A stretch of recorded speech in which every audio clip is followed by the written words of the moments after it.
Welcome to the Cultaholic Wrestling Podcast. If you like a lot of wrestling on the YouTube, join our club. Hello and welcome to the Cultaholic Wrestling Podcast. That was good, I enjoyed joining in with that. Harmonious. It sounded like the start to Mr. Bean. You're listening to Maffew, who looks like him, Ross and Jack, who don't. Joined by the lovely, some kid said it to me when I was walking down the street like last year. Yeah. Oh, what? Mr. Bean. I'm like, nah. I remember this story now. Yeah. You've never worn that brown suit again.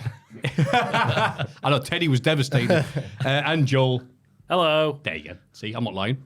Ross, how you doing, pal? Absolutely fantastic. Great week.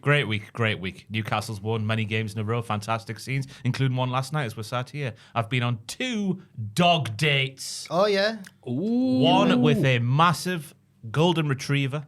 Fantastic. He's called Smithy. Seen him again on Saturday. And one with a miniature schnauzer who was so stubborn he wouldn't even go for a walk. So I'm not seeing him again. Okay. I remember last week you called the golden retriever Smith, so it's nice that you've progressed to nicknames with It Smithy. turns out Smithy's his official shoot name. Right. So I was just going Smith because I was like, old Smith. But no, it's Smithy. You got to call him Smithy, otherwise he doesn't listen. Right, when you're high-fiving a dog, you're going to use the cool name. Yeah. But What a Smithy's tool it his is, real yeah. name. Smith Hart, that's the name of it. I always found that weird. One of Bret Hart's siblings was called Smith. That was his first name. Oh. Got 2 last names. What is the worst last name for a first name that we know of? Probably Jack King. It's pretty bad. Nah, Jack. King's not a first name. School was. Oh no, I thought you meant the worst combination of first and last name. Oh no, the last name right. is a first name, like your Smith Yeah. Hearts. Campbell or something like that. Something really posh. Oh. Billy Connolly does a bit, doesn't he? Like Crawford, can you? Like never trust someone with a surname for a first name. Tom is wanting a kid. Sorry? Are you allowed to just? No, he's talking about the podcast. So Okay, sorry, fair enough. And he said, like, I'm experimenting with the idea of naming it Radcliffe. And I'm like, Radcliffe Campbell. yeah. And I'm like, all right, cool. And I was like, straight from the 1800s, Radcliffe Campbell. Is that like a on his family- penny farthing. Is that a family name or something? He just, Gotta be. Big Dan. Loves Big Dan. Great performances in all of his films. Harry Potter. oh, yes, it's a surname, yeah. Yeah. I can't have any first ones apart from, it's an area near northeast, isn't it? Radcliffe. No idea. And Paula, the runner. There you go. Pooed on the side of the road. Pooed on the side of- Famously, Yeah. My mother, didn't do anything in her career apart from that. My mother never forgave her for Yeah, that. I know. She was stopped being a fan that day. She was like, "You can't be doing that." Gold medals, nah. Marathon win, nah. Pooed on the road. It's impressive that she kept going afterwards, though. That can't She had have the been- runs. Reminds. Hey! We've arrived. So is Tom planning on fathering this child himself, or just stealing it from somebody else? Do you know this? If he was sensible enough not to admit that on a podcast Fair. that some people actually listen to. So So if you've got kids in the local area, watch out. Campbell's about. Jack, how are you doing, pal? Yeah, not too bad. In the contrast to Ross, I thought Sunderland play last night. Got myself all excited and that. It wasn't even today. It was 2 days away. I was 2 days out. I just saw like a preview on a website or something like the preview for the Sunderland match, but they were just really early with it. We've got presents. Oh, God. We certainly have. Before we got on the news. Oh, and how are you? Sorry, how are you, Matthew? You all right? I'm happy I've got presents. Montana Billy. Montana Billy once again. We always say you don't feel obliged to send them in, but he's sent them in with a jokey theme, he says this time. Late Oh, Christmas okay, go on present. then. Merry Christmas. Jack, this is obviously Central America. It's like a while. Merry Christmas, Jack, Ross, Matthew, and you too, Joel. Oh, thanks, Montana Billy. You sarcastic prick. That couldn't sound more forced. These late Put the gun down now, Owen, he said it. These late presents have a theme. Gifts from that one distant relative that doesn't know you well, but, quote, it's the thought that counts. Yeah. Be prepared for sensible clothing and pre-owned obsolete physical media that may not even be usable or appropriate. Thank you for another year, another great year of podcasts. Former Japanese Yuletide character, Ichi ni Santa. That's good, it's good. Okay, yeah. AKA your pal, Montana Billy. Thank you, Billy. Thank you, Montana Billy. You said that's the theme. That was the theme all the other times you got us presents as well. So. I've opened mine already, and you were fuming that I'd done so. Podcast Sorry. Jack decided he couldn't bloody wait. Should I reveal what I got? Please do. Also, I feel like maybe there's more than one in that, but Ross has got several there. You've just got one. So in the break, I'll nip back upstairs and see if I've left any on my desk. Okay. In case you... But I got some... these are actually very good, appropriate presents. I got hiking socks. I like my big walks. Yeah. They're made of buffalo wool, and they... Throw it up for the Buffalo. Well, you can shave. The one buffalo. You can I thought shave. Buffalo Wool was like a famous like You don't, rock need to, star. you, don't need to, you don't need to kill the buffalo to shave it. I assume you do. They don't hold still, do they? You put an MJF promo, they'll put him to sleep. Well, we'll get on to it. But I also got the novel that inspired Akira Kurosawa's film Yojimbo, which I've not seen. I feel like I should watch like Seven Samurai first before I branch out into his other samurai films, because that's the one, isn't it? And then you can... Aye. Thank you very much, Montana Billy. Thank you. Fantastic. We've got communal presents. You've got your presents. Joel's got an envelope. I opened it. Oh, what? Oh. Bloody hell, Christ alive. No sense of decorum. No. What was I it? couldn't wait. It's a little trading card of a Japanese. Turn You've your got one camera now on as it. well. Yeah. Turn your Yeah. camera Now, on. join the... You're We make it look so First easy, podcast, don't we? Joe. He's part of the club now. Yeah. Who is it? I don't know. He doesn't have a name. No. Okay. Well, it's in Japanese. Oh, right, yeah. I don't speak Japanese. Or English. It's a beautiful lady, though. Oh, no, Joel. You don't need to say that. Beautiful It's a Would say talented that. wrestler. It's a scary, well, I said- scary and talented wrestler. Yeah. Oh, yeah. Joel! What's happened here? He's given up finally. You have one wine gum and look at you. It's a very beautiful lady. I don't know, she's Japanese. You don't sound like that, sorry. It's fun. It's like top trumps. It is, yeah. That's Card fun. here. Oh, sweet. Who have you got? So I've got Ross? the first one is Stardom, the wonder of music for the Frat Boy playlist on Spotify. I don't know how I'm meant to upload a CD to Spotify, but I'll give it a go. Well, physical media that may be obsolete. Oh, there you go. That ticks that box. We've got Stardom beginning. Grolia, Twilight Dream, Ism, Audio Trigger, Valkyrie I Prayer. reckon Gruely is Julia, you know. Potentially. No, Valkyria Twigger. Correct. AZM's called Azumi, that's her name. For some reason, she just does the letters. Yes, I remember that one. Oh, now. and you've got I forget what this is called, but it's the thing that makes this more dearer if you put it on eBay. You've got the Japanese tag. Thank you for telling me that, man. Yeah, don't throw that away. That won't come in handy at all. And I've got a card here for Mark Jackson. Do you know him? NBA Hoops from the Knicks. I've heard the name. Oh, there you go. Over on the left side of Mark Jackson, it's Eric and Lyle Menendez. That's the picture. We mentioned this. There they are. That's the trading card where they're. Oh my God, they're at the basketball There game. they are. They put the Melendez brothers I on think there. Oh! it might have even happened after the murder, and then they just went to I the think that basketball is true match. that it happened after the Oh, murder, yeah, because they got the money from the parent. Yeah, because I saw the thing on Netflix over Oh, Christmas. So Watson. yeah. They had all the money. They went to the... Wow. Oh, They're two right. brothers I'm who like, killed their Mark parents. Jackson. Oh, the Melendez brothers. That's going on the wall. Up the Menendez brothers. No, Yes, up the Menendez brothers. Exactly. Yeah, we've seen TikTok. Parents, the dad especially, Oh, is horrible. really? Oh, There's this big thing on TikTok about going, I can't believe these guys were some of the very first people, a lot of people that, we're getting really... right. Sorry, Watch the Netflix oversharing. thing, yeah. Okay. Oversharing. Oh, what a gift for the first one. We'll have to Wow. my car's not even got a CD player anymore. That's the thing with modern cars, no CD players. So where am I going to play that? Anyone got a hi-fi? Joel? Afraid not. Sorry. Bollocks. Ask your dog. I've got one. You're friends with one now. Friends with two. Yeah, friends one. Friends yeah. with one, yeah. One of them's down to have a CD player. Meeting a German Shepherd on Sunday. Whoa. Oh, yeah. What's he? Yeah, she what's the called? name? Yeah. Forgotten. Oh, put me on the spot there. Let me go on my I'm app sorry. with all my dogs and have a look at the name. Well, while you're doing that, I'll have a look at Pippa. Ah. Owner. No, I'm not going to say the owner's name. That's- I've got Chris Stapps, Porzingis. the NBA player, as in the legendary, who the F is Tingus Pingus? I never heard of Latvia. I feel like One of my favourite moments on you. there might have Who been. the- If I leafed through my book, Pingus Pingus. maybe there was a card involved for me. In the break, I'll do a second check of Yeah, the. okay. Yeah, because I've got Bison Trail Crew socks. I've got thank you. Bison Trail socks Oh, as well. Ah, we've all got the trail Throw it up socks. for the Bisons. Buffalo. Yeah, we'll go on And long walks now. I think mine were green, so it's all colour. We're like the Powerpuff Girls. Yeah. Yeah, Oh, what they called again? Blossom, Bubbles, and Buttercup. Yeah. Yeah. Fighting, crying, Save Jojo. the world.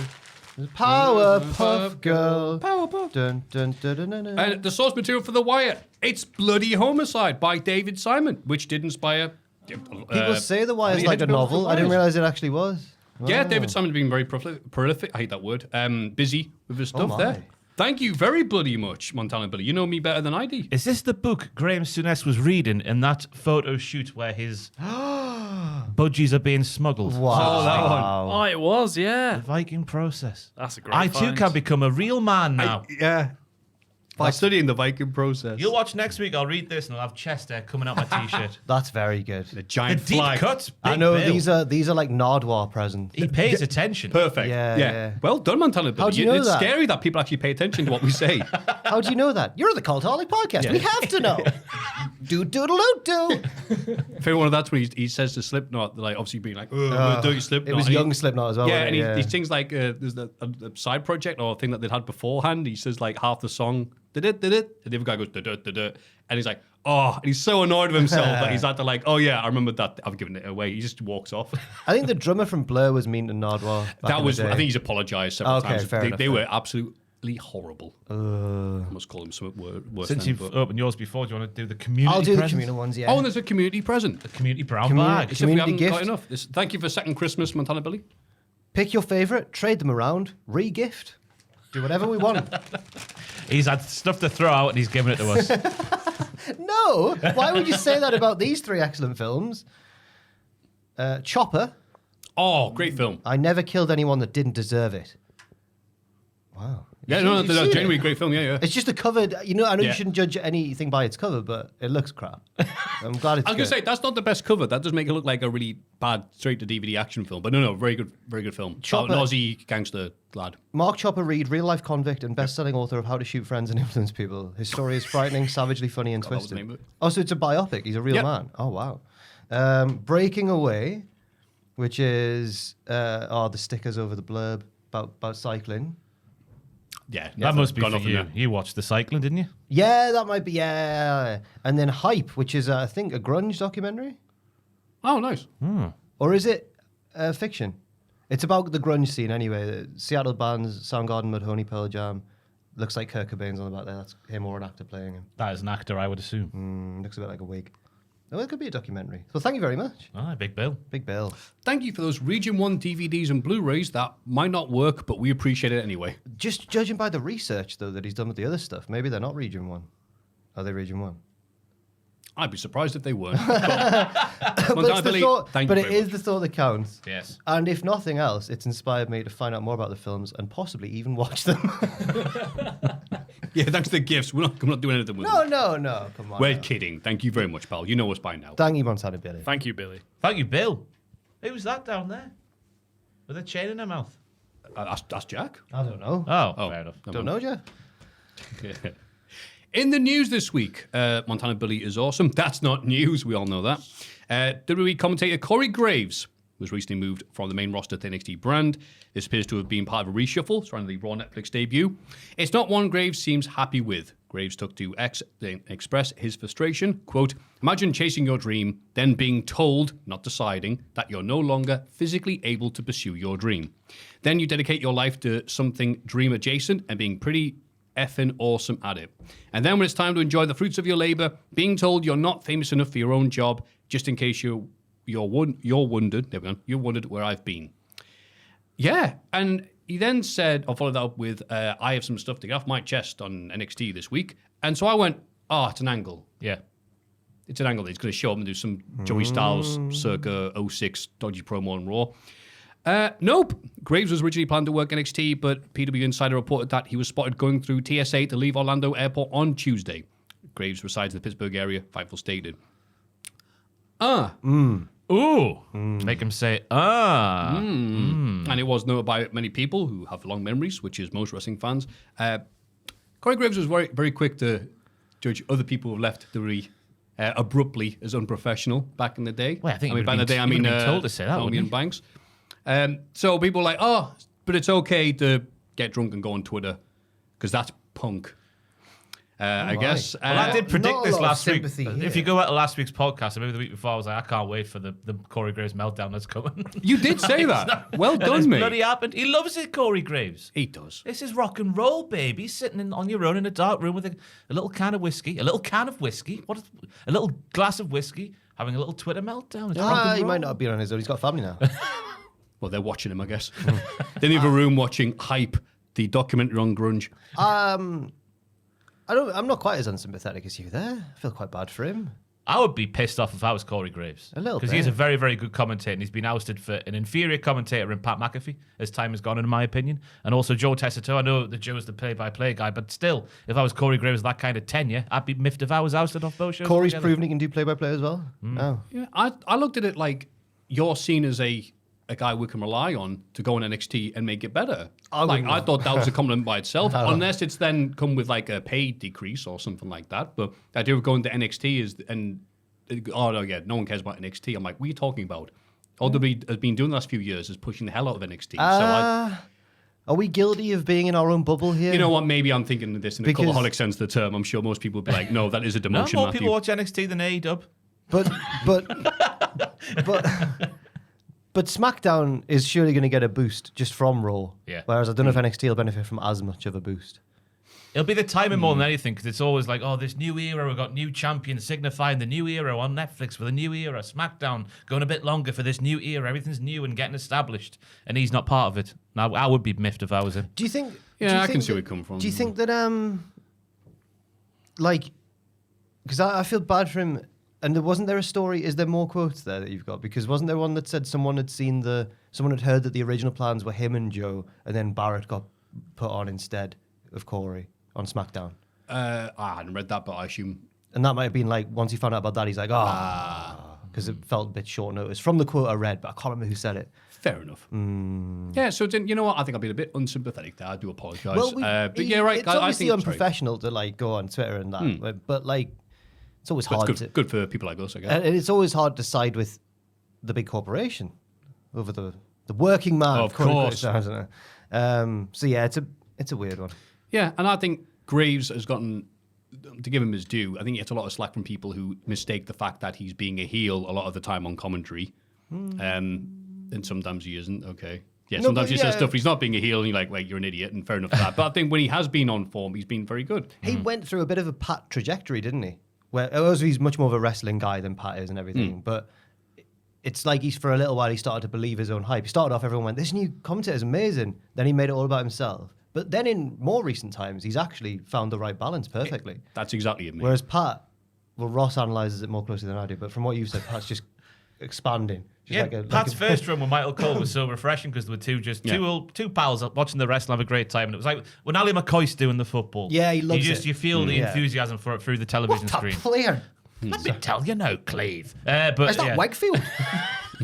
Ishy dishy. But the second two runs of Pat, the more time's gone on, the more he just makes noises and tries to make people laugh rather than add to the story that's happening in front of him, which it's started to bother me the last few months, especially. But I mean, Pat's gonna have a break, isn't he? Next year or this year, upcoming. So no doubt Corey will be the first one in there on Raw when that happens. You would assume. Maybe yeah. not now after this though. But I did see that Corey's shoot brother, Sam Adonis, was saying this is not a work. Roger, this is not a work.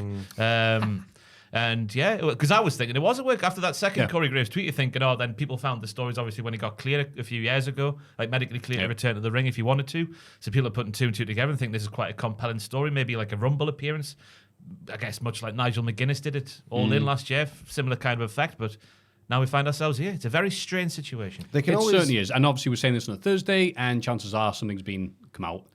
Like the second this podcast uploads. So if they them's want the breaks. If they want to change it into a work, they can always do that after the fact, can't they? They can always go, now you're feuding with Eddie Thorpe. you know. Why would you say Eddie Thorpe first? Actually, no, he's a title contender again. Yeah, sorry. Yeah, Graves isn't even good enough to wrestle him yet. God. Ridge Holland. Oh, he's back, isn't he? He's back. You all bloody love me. Yeah. I took a photo. Malachi Black's time with AEW looks to be up an end. Wow, Matthew, always good English. Soon to be an end, with reports emerging that he is finishing up with the promotion ahead of his expiration of his deal. So it's not immediately known when Black would be leaving AEW, but PW Insider have followed up with more details. He'll be a free agent around February, March this year.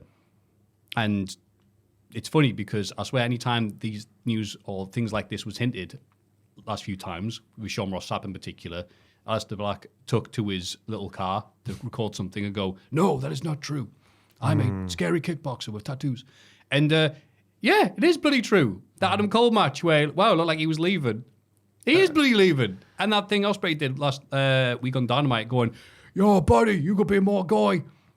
You don't need You'd a be a leader. good singles or tag guy. You don't need to be a trios. Yeah, he gave him the Danny Zuko promo at the end of Grease. You guys got to follow Yeah. a leader all your lives? Sorry. That's exactly it. So, I'm tired, I'm Malachi Black, filthy liar. Well, I'm happy for all concerned because the longer it was really it wasn't getting me down. It was just annoying me that the fact that the House of Black is like a package. It was there. It was complete. Go and use them to the fullest. It never quite happened because I always felt like there was always something being said about Malachi Black's future, or whether he was happy or whatever's going on. I agree. Always got in the way of things. Yeah. And then people point out, wait, he never loses. Yeah. Singles match. He goes, no, I'm just protected. Then now- I think And he lost the match of Edge, and then he quit. No, I think that this is an interesting one because Malachi Black has turned up in AEW and everyone went, it's going to work now because he was the can't miss prospect in NXT Yeah. for me anyway. Like, you know, when everyone was like, who's going to make it from NXT? Will it be Gargano or Andrade? And I was like, Aleister Black. And then it didn't work. And he went to AEW and everyone's like, right now, this is the time. So now, if he goes back to WWE, is this the time? Because he is more of a Triple H boy from that era of NXT. It's like Andrade, isn't it? The exact same. Well, it didn't work. Yeah, it Yep. hasn't really panned out for Andrade. Former WWE Speed champion Andrade.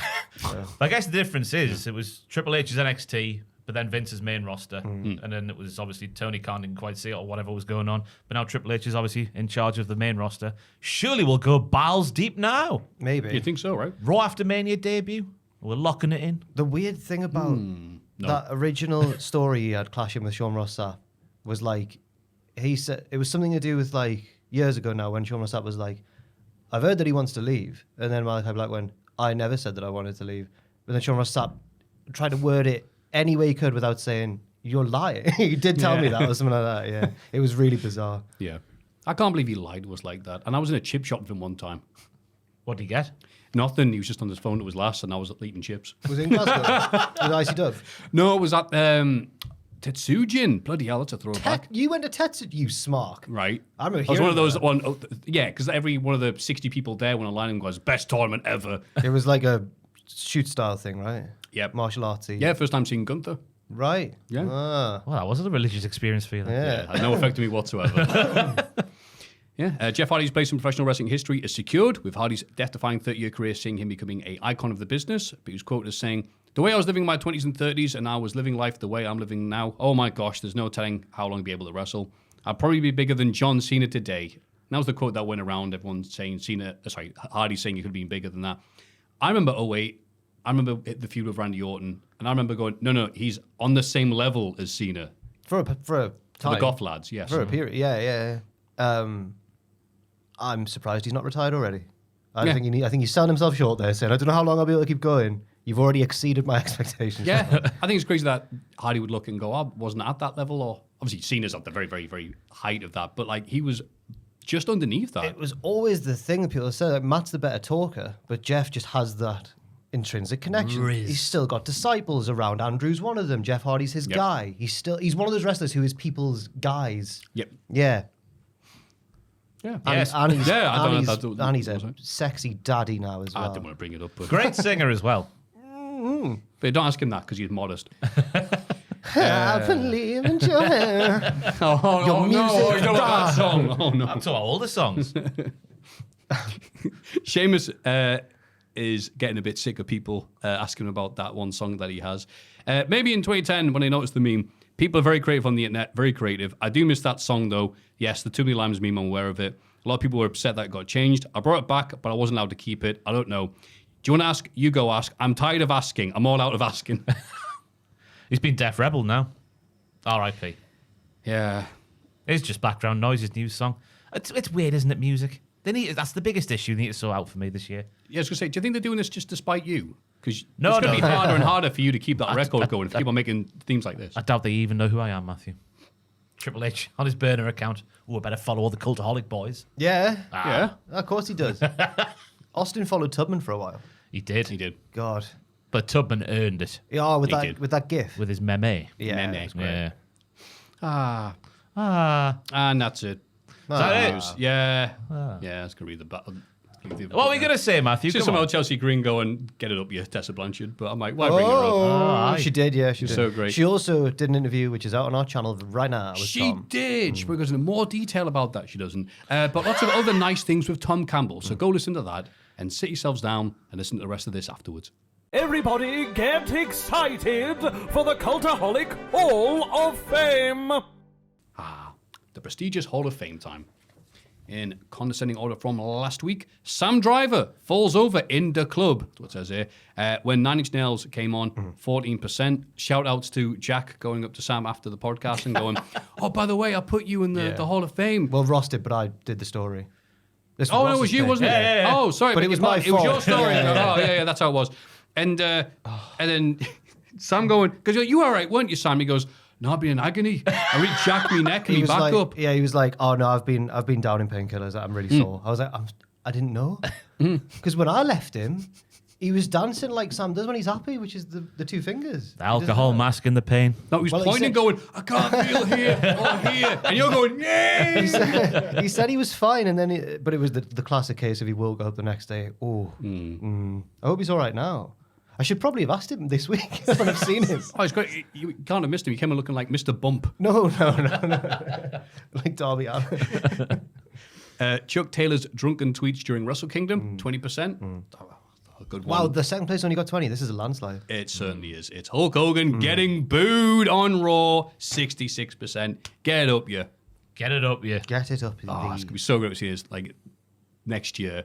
Oh, let's look back at 2025. Oh, yeah, that was great, wasn't it? What picture you gone with, Joel? To convey racist Hulk It Hogan. was just going to be a cutout of him from Raw. That's fair. Racist I don't Hulk know why Hogan. It's just I- normal Hulk Hogan, isn't it? Yeah, at this point. My pick this week, much recommended and sent to me by loads of people, couldn't name all of yous, is Google. There you go. There's so many Kanes now. There's been Blue Kane, Gain, that's Gay Kane, and now a current favourite, Kane Dingle. Play it. It's from True Grit Wrestle. The mysterious dark heel of the Dingles.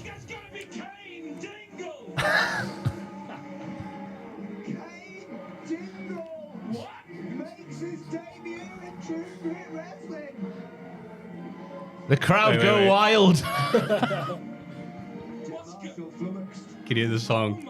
It's the Yeah, the Emmerdale Emmerdale song. theme, yeah. But with like the spooky organ. We should probably talk over it in case we get copyright claimed. Oh, an amazing Okay, joke sound. There you go. okay. Kane Dingle. Another one of the fake Kanes that are currently more entertaining than the real life Kane. You Yeah. didn't get put off by the first comment there? I don't get it. Oh, I didn't see that. What is What is Dingle? Dingle? The way of life. I haven't looked at these. What is Dingle? What is Dingle? The Baby, opposite, don't hurt the me. opposite of dangle. There might be some swearing here, Joel. Be careful. Yeah, that's true. He's hers about a foot smaller than Kane. All fun and games till the Emma taker turns up. Ben, the sound guy. Thank you, Ben, the sound guy.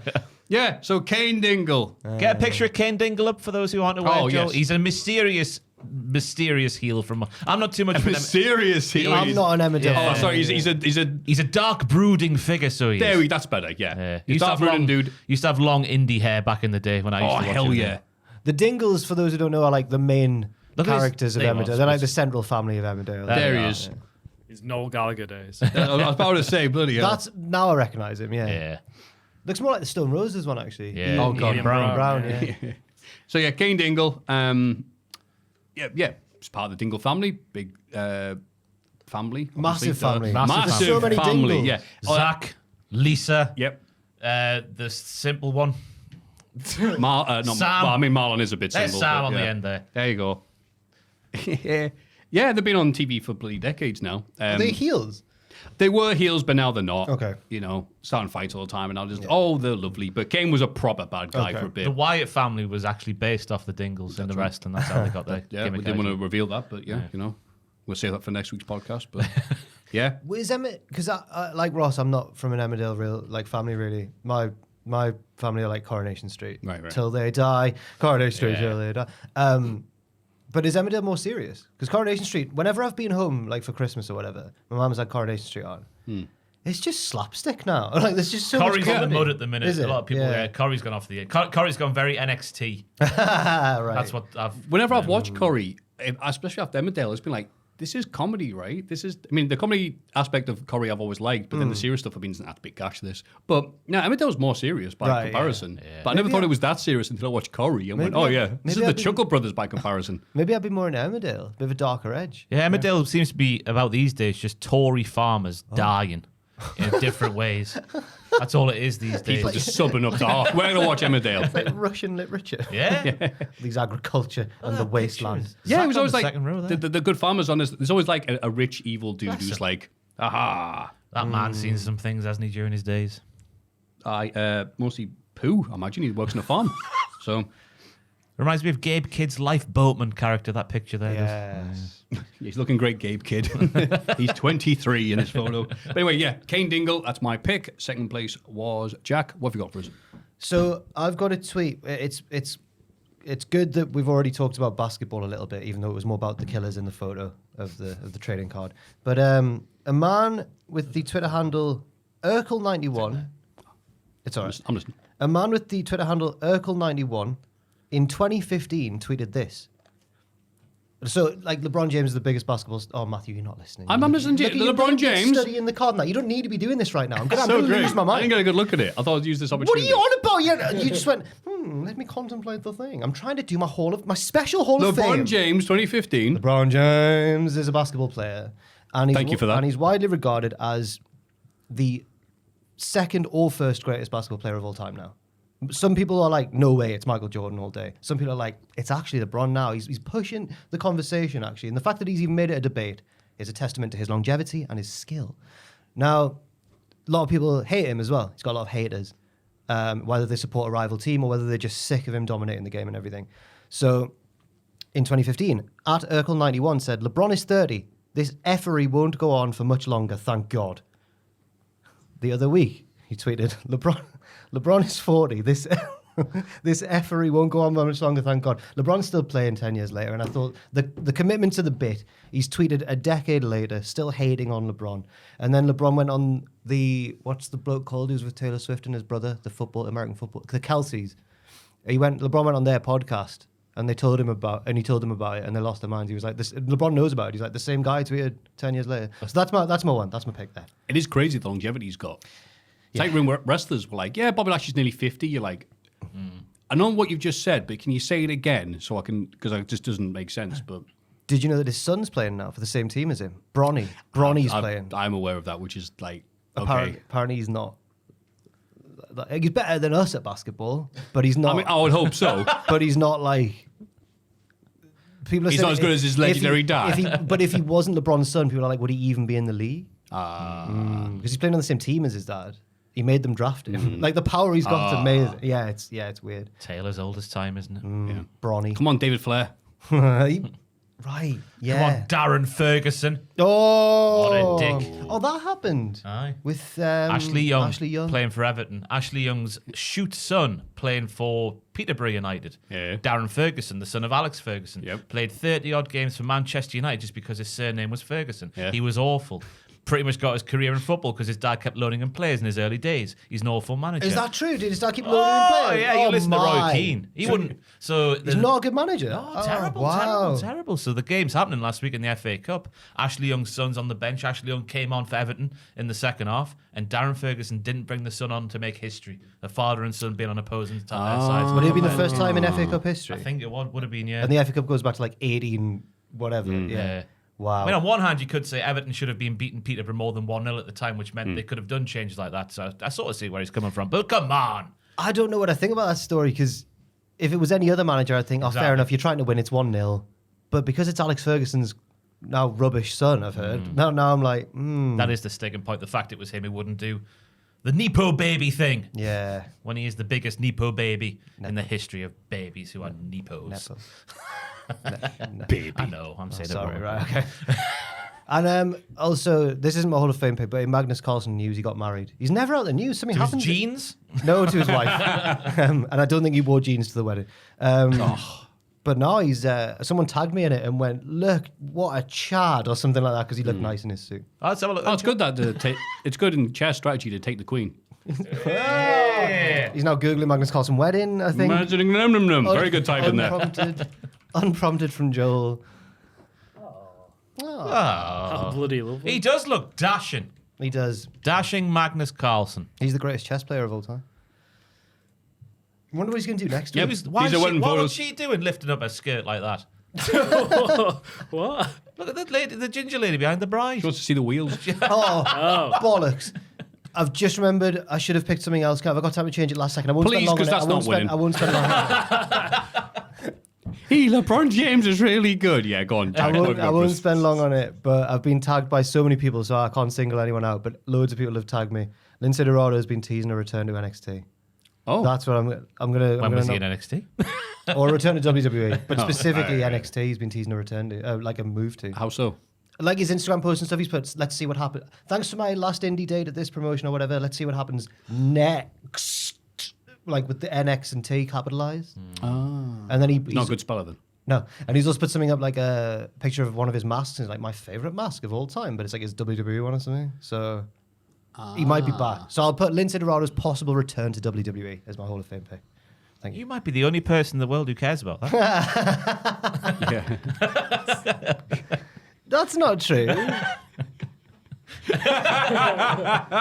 No. No, people might vote for it scared that he might show up at the house.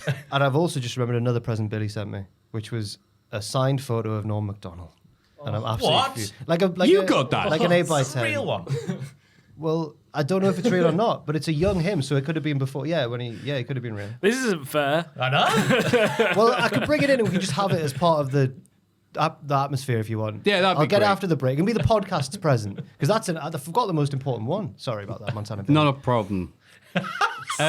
What have you got for us, Ross? Mine's long-term storytelling this week because for a long time on the podcast I've used the word shoot in front of professional wrestling maneuvers that I want to convey have an extra bit of stank on them That's right. when they've been done. Like a powerbomb has been done a bit harder and stuff like that. There's also instances like Total Divas where one of the Usos did a shoot hurricane rather to Naomi and vice versa, or that sort of stuff back in the day.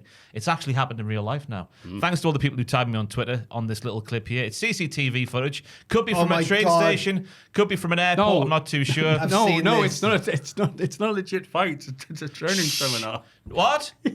No, this is a legitimate fight. Oh, you thought this It's is got real? 998,000 likes on Twitter. 138 reposts. Oh, no. 130,000 reposts. It's the actual shoot Hurricane Rana. It's the one. You're right. I also saw this fight being brought up. It's This a is the legit North, fight. the North Star of shoot maneuvers. Please, Joel, hit play. Watch him come in. Wabadoom! No one else is impressed. No way. I've already seen it, No and way. I know it's- I've seen it already, but I'll tell you what.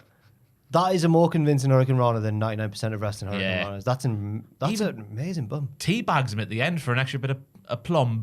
Whoa. An extra bit of a plumb. Get That's how these English lads works. signed up, actually. So what is it actually? These Matthew, lads then? signed I up. thought this was a legitimate It's a- fight. It's a training. I'm not getting the exact things right. Yeah, but whatever. I'm stumbling on my words here because I'm. Look at Ross. It's a training thing for some branch of people that involve fighting. Is it like Have I made it clear enough for you? Is it like when I was in the South Tyneside Jiu-Jitsu display team when I was 10? Yeah. Yeah, we just did And you were basically doing stuff like that. not that complex, No. but my little segment was that I came on with a broom handle, pretending to mop the floor, and then the older boy played a drunk, and then I beat him up with my stick. Oh, okay. But he was older and he was really athletic, David. And he was just like, we'll both grab the stick and you just fall backwards. And then he could have been a wrestler. He just flew, and everyone went, "Wow, that kid's throwing him." It wasn't me. It was David though, and he was selling and all sorts. It was wrestling before I knew what wrestling was. It was real. I only did this for like 6 months or something, but I was a wrestler. And It had no effect on you it was like whatsoever. that, but not as good as that though. And Fantastic. not on hard floor as well. The hard floor is what fooled me. That's what I thought was real. So Well, I guess they're just showing what they can do in real life situations. That's why that this I thing guess was a real flaw. I'll pivot it slightly then into saying that whatever area of that world that was, somewhere in the Far East, is training their security guards to do shoot Hurricane Ranas to actual crims. That's also a good point. But the shoot Hurricane Rana for realsies, the North Star of shoot Hurricane Ranas. That's it for me. It's the pinnacle. Yeah. I don't blame Ross for thinking that that's real, but I think I've seen the wider clip where it becomes apparent that it's. I think there's a bit of a longer clip where it's like you hear them doing acting like "Get your hands off" or something like that. Maybe I've made that up. Yeah. That's my purse. I don't know you. Yeah. Gives him a shoot Frankensteiner. Yeah. Nice pick. That's a shame. That is a shame. I know what it's part of me's like let him have his fun, but I'm like I don't want people to be Because then people are going to come to us and go, "You idiots, you divvies, do it every week Doylums." anyway. Yeah. Well, why make it easy for them? Proves that the magic of wrestling's still alive if we can still get worked in 2025. Oh, yeah. But not even wrestlers. Yeah.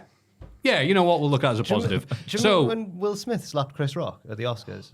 Yeah. I remember seeing normal Twitter saying, I can't believe that. And then immediately all my wrestling people like that. It's fake, it's fake, like, it's fake. Really dissecting, like, let's analyze this and see if it's a work or a shoot. It was really good. Bubba Ray Dudley shoots on Will Smith. Like, all right. So the lovely picks are the shoot head scissors would say that.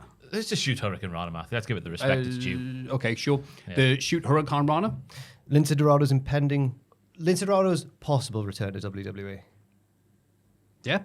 We've got a clickbait vote this week. And what have I even picked? Kane Dingle. It's an awful week, It's bad isn't it? week. Yeah, Yeah, that's it's a bad really one. bad It looked really week. good on paper, and then it happened. Not the best. Terrible week. Ooh, well, I hope you're excited to go to patreon.com/Cultaholic and place your votes. This is This Week in the Wrestling. It's this bloody week in the wrestling. This week in wrestling. SmackDown. Joe Tessitore and Wade Barrett and no Corey Graves are so excited to be here at their new home, Friday Night SmackDown. They're ready to bleed blue. I don't think they are. I don't. They have their blue suits on. Yeah. Did you know that human blood is blue before it comes out the body? Oh, I thought it depended if it was inside a vein So or was an that artery. Wade or Joe? Yeah, I don't know. you see things, don't you? Some info goes in, some info does not. Paul Heyman is here. He's very excited that Roman Reigns is the tribal chief again. Roman has told Heyman that he wants to what he wants to accomplish next, I should say, and Paul brings Cody Rhodes out to hear it. Heyman says Cody has earned Roman's respect. He's such a great champ that Roman wants Cody to know he wants his title back. Heyman announces that Roman is entering the Rumble and intends to win it. Well, what else are you going to do? Before Cody can respond, Kevin Owens interrupts from the crowd. He criticizes Rhodes for shaking hands with The Rock and also Heyman just now. Cody shouldn't have helped Roman on Raw. He should have left him to be destroyed by the bloodline. Now the WWE will suffer, and it's all Cody's fault. Cody runs in the crowd to attack Owens, and they brawl up the steps. Meanwhile, Jacob Fatu and Tama Tonga confront Heyman in the ring. They prepare to attack him, but Jimmy Uso makes a save. He attacks him with a chair, but Jacob no-sells it, and the heels beat Jimmy down. They wrap a chair around his neck, and Jacob takes out a few officials who try to break it up. Cody runs back in and clears the ring. Jacob stares him down from the ramp. Lots going on. Lots going on indeed. Yep, it's an opening of a Raw segment, but on SmackDown. Yeah, that was the main thing for me is that Triple H did that interview where he's like, we're moving on from this portion of the Bloodline story. But by the time the shoot attacks came at the end of the segment, it felt like the same story being seen for a while now. And the other bit for me is I got to see this week's SmackDown on Monday morning on Netflix, and it felt heavily edited. Ooh. The fake crowd noises were really jarring for me. I don't know if did you when did you all watch it? How did you watch it? Did you legally download? I watched it via the Star Network. I didn't watch Netflix. I must have done the same because I certainly didn't watch it live. Yeah. So that's a bit of a worry that if they're gonna because just the crowd noise. It had the fake SmackDown like. Woo! Do you remember from back in the day? That's just a wow. SmackDown Glad to tradition. get- that, yeah. yeah. It wouldn't be SmackDown without the SmackDown hairdryer. But it's worrying. It is worrying. Let it if it's live, leave it live. If you know what I mean. Unedited. Yeah. I think that it was. I like my biggest positive takeaway from this segment is what continued to happen throughout the week, which is that people are declaring for the Royal Rumble, but they've got like really strong motivations for doing so. They're not just like, I want to win the title at WrestleMania. It's more specific than that. So Roman's like, I want the title back that I feel like I deserve, and I'm going to do it by winning the Rumble. Cena wants his one last shot at glory. We get later on, Drew wants to do it. Seth wants to do it just to spite Punk, which is good as well. Because Punk couldn't make it the main event of Mania. They've all just got slightly different motivations, and they're all like you said last week, the best Rumbles are the ones where there's various viable winners. You don't know who's going to win. Yeah, even though John Cena's going to win, but you don't know who's going to win. Yeah, you saying that way makes it sound way more interesting than it comes across on TV, because obviously you're right, it is conveying that, but it is also that time when it's like, oh, here's the time for me to say, I am also entering the Rumble. Oh, I'm entering the Rumble. It's like a bit of Starship Troopers where they go, I'm doing my bit. It's like, I've seen that film. oh, good. I was too young. Did you like it? I was too young to get the point of it, so I just thought, cool, guns, aliens. Oh, same. I watched it as a kid going, yeah, take that, aliens. And as an adult, I'm like, oh, it's a satire. Yeah. Oh, I had no idea. Yeah. Very nice. Actually, I shouldn't have watched it as a kid because there's nudity in it, in the shower scene. But Oh, anyway. no. Oh, what are you saying? Just top half, I think. But it's to show that in the future there's no like sexual taboo. Like all the soldiers, men and women, all shower together, and there's no like sexual tension at all. They're all just like, oh, why did you join the army? Oh, I want to pay my bills. No. Made by a pervert. Who's the director? A pervert. Is it?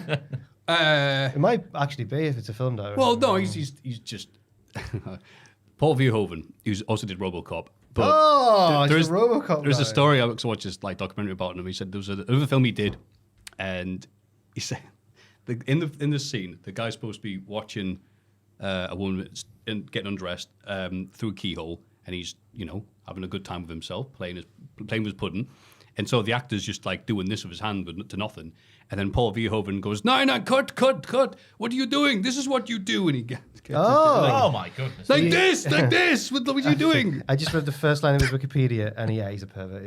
Yeah. He's there more? He's a Dutch film director. His films are known for their graphic violence and sexual content, combined with social satire. He also directed Basic Instinct.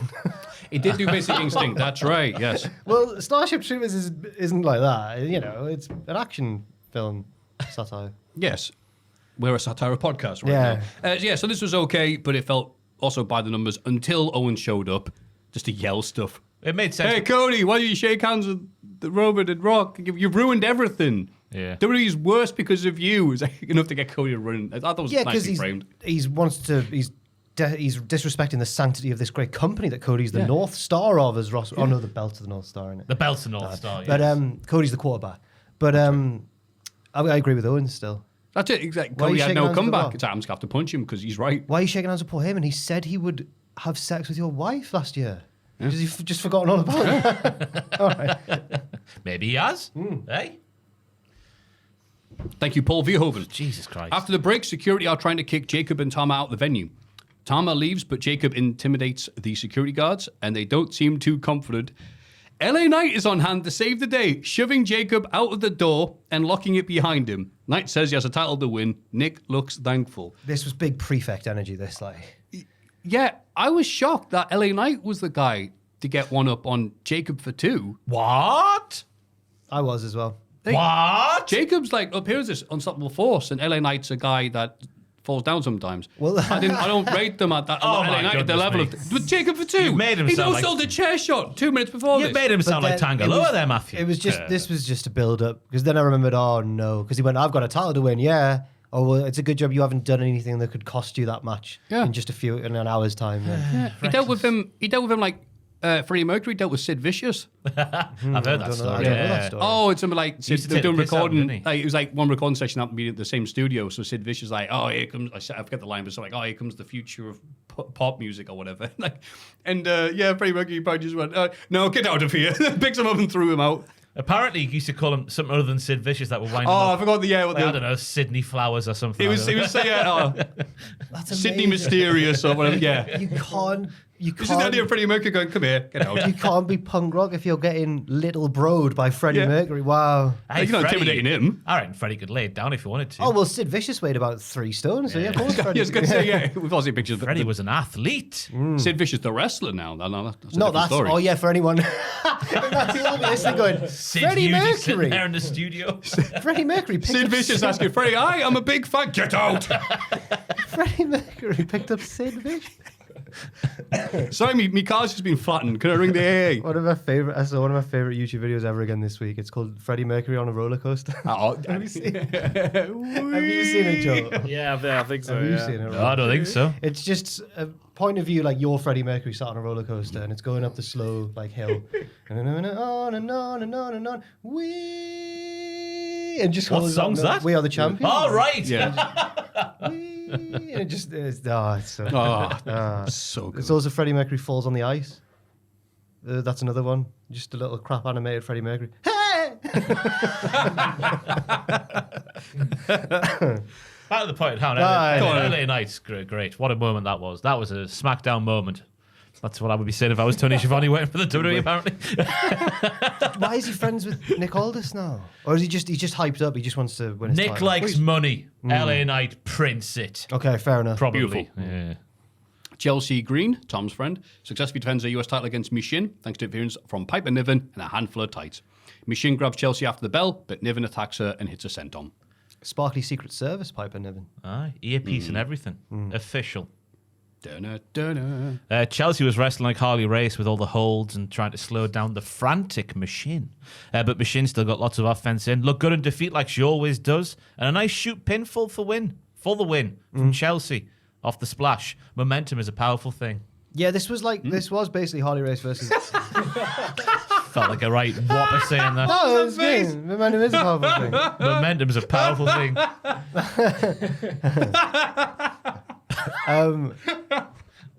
This was Harley Race versus Prime Sabu. And, What a match that would have been. Bloody hell. And I think that I'm enjoying Piper's banter as well. Chelsea's got all the banter, and she's got the right henchwoman who also has the banter. I think it seems like it's going to lead to Piper versus Mission, because that's what the stare down seemed to be after the match, I suppose. Yeah, I like watching Green.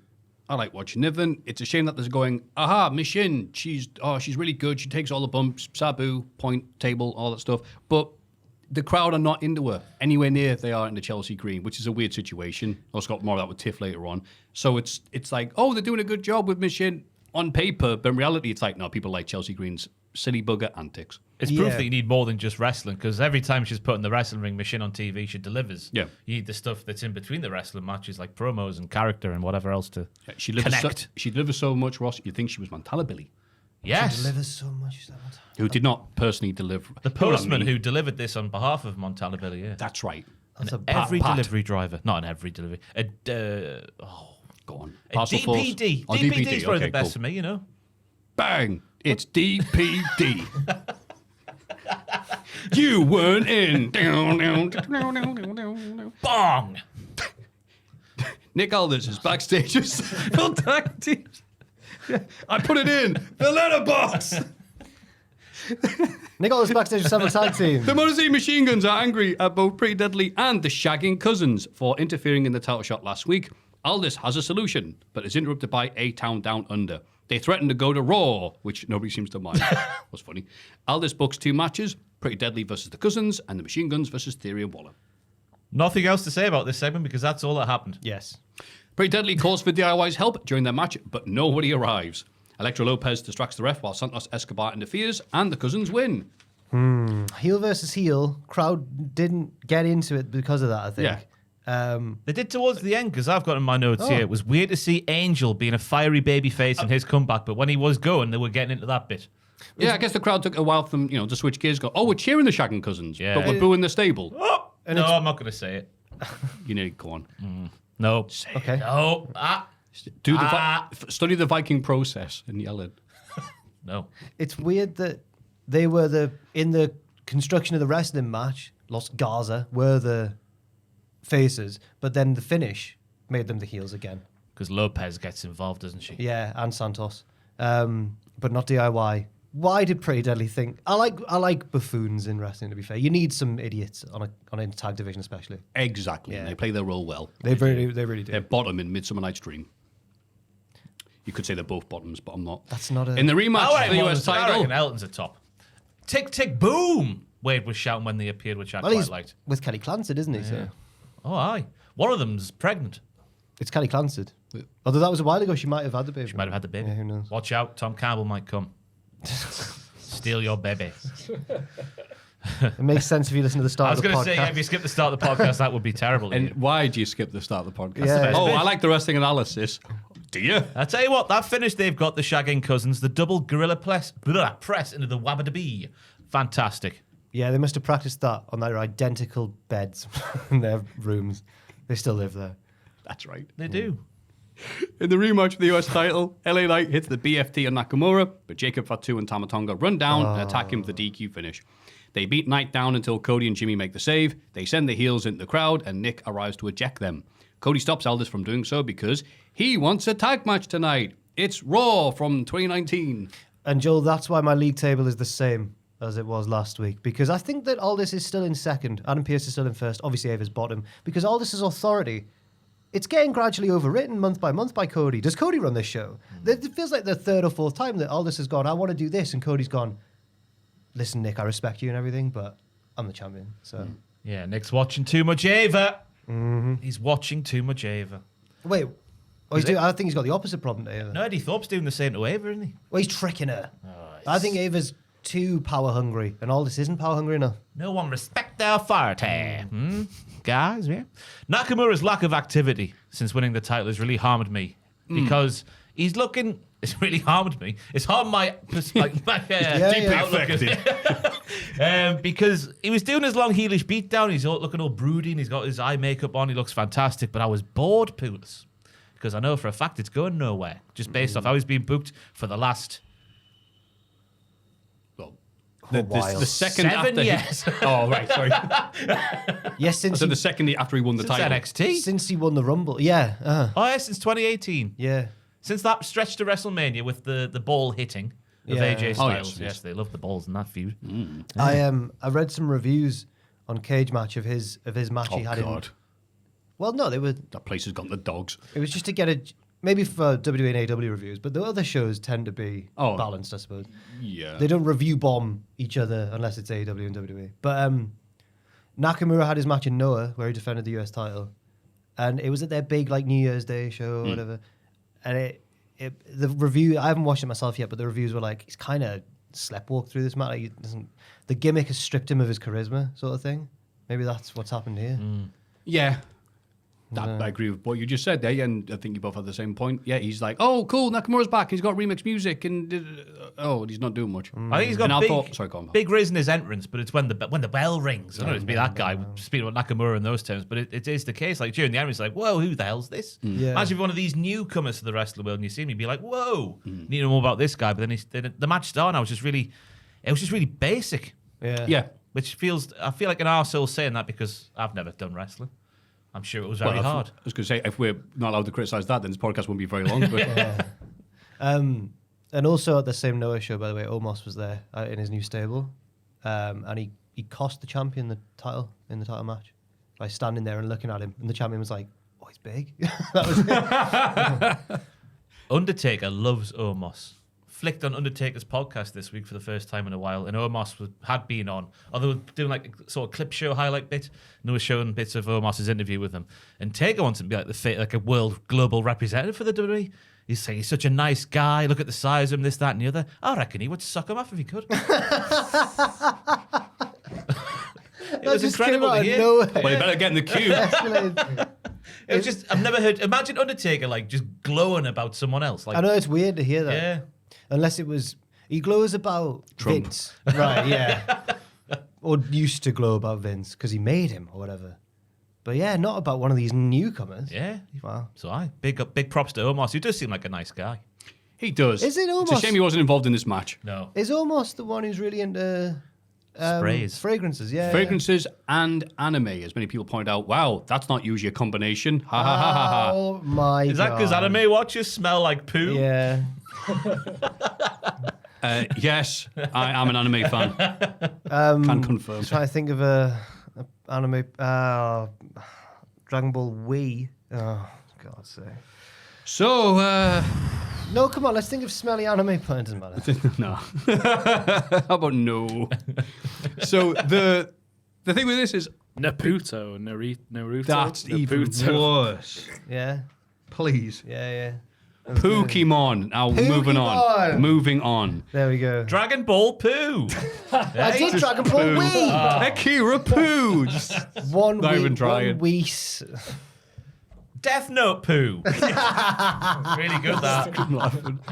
Really good. Just because we're just adding poo to things. legit laughing. Great stuff. No one's watching this now, are they? No, and they're very valid. Even We the could say- even the prisoners are going back to their cells. I feel like Matthew's quite cautious because he knows the backlash that anime fans can generate. Oh no, I don't care about them. Oh, right, Just, fair just enough. the people who have ears I listening to see. this, I'm more worried about. If you could say one, no one's listening now. If you could say one thing that you just want to say, like with a camera and a microphone in front of you, now's the time to say it. What do you want I to think say? I'll do that every week anyway. No, you must be holding. You want to just,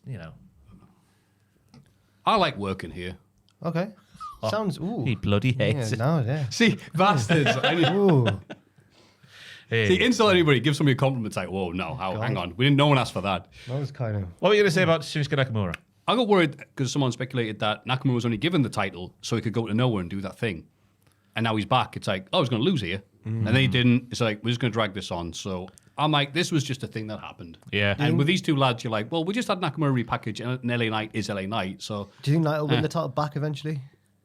better him than Nakamura at this point, yeah. I know how quickly just a few weeks ago we were saying if Nakamura doesn't win this belt, he's washed. And now we're like, he's won it. And he's still washed. Yeah. He's still washed, yeah. I think that LA Knight and Jacob Fatu for the title with the big heel chasing LA Knight, that's got good stuff to go to WrestleMania with potentially. Ooh, I would agree. Raise your fists.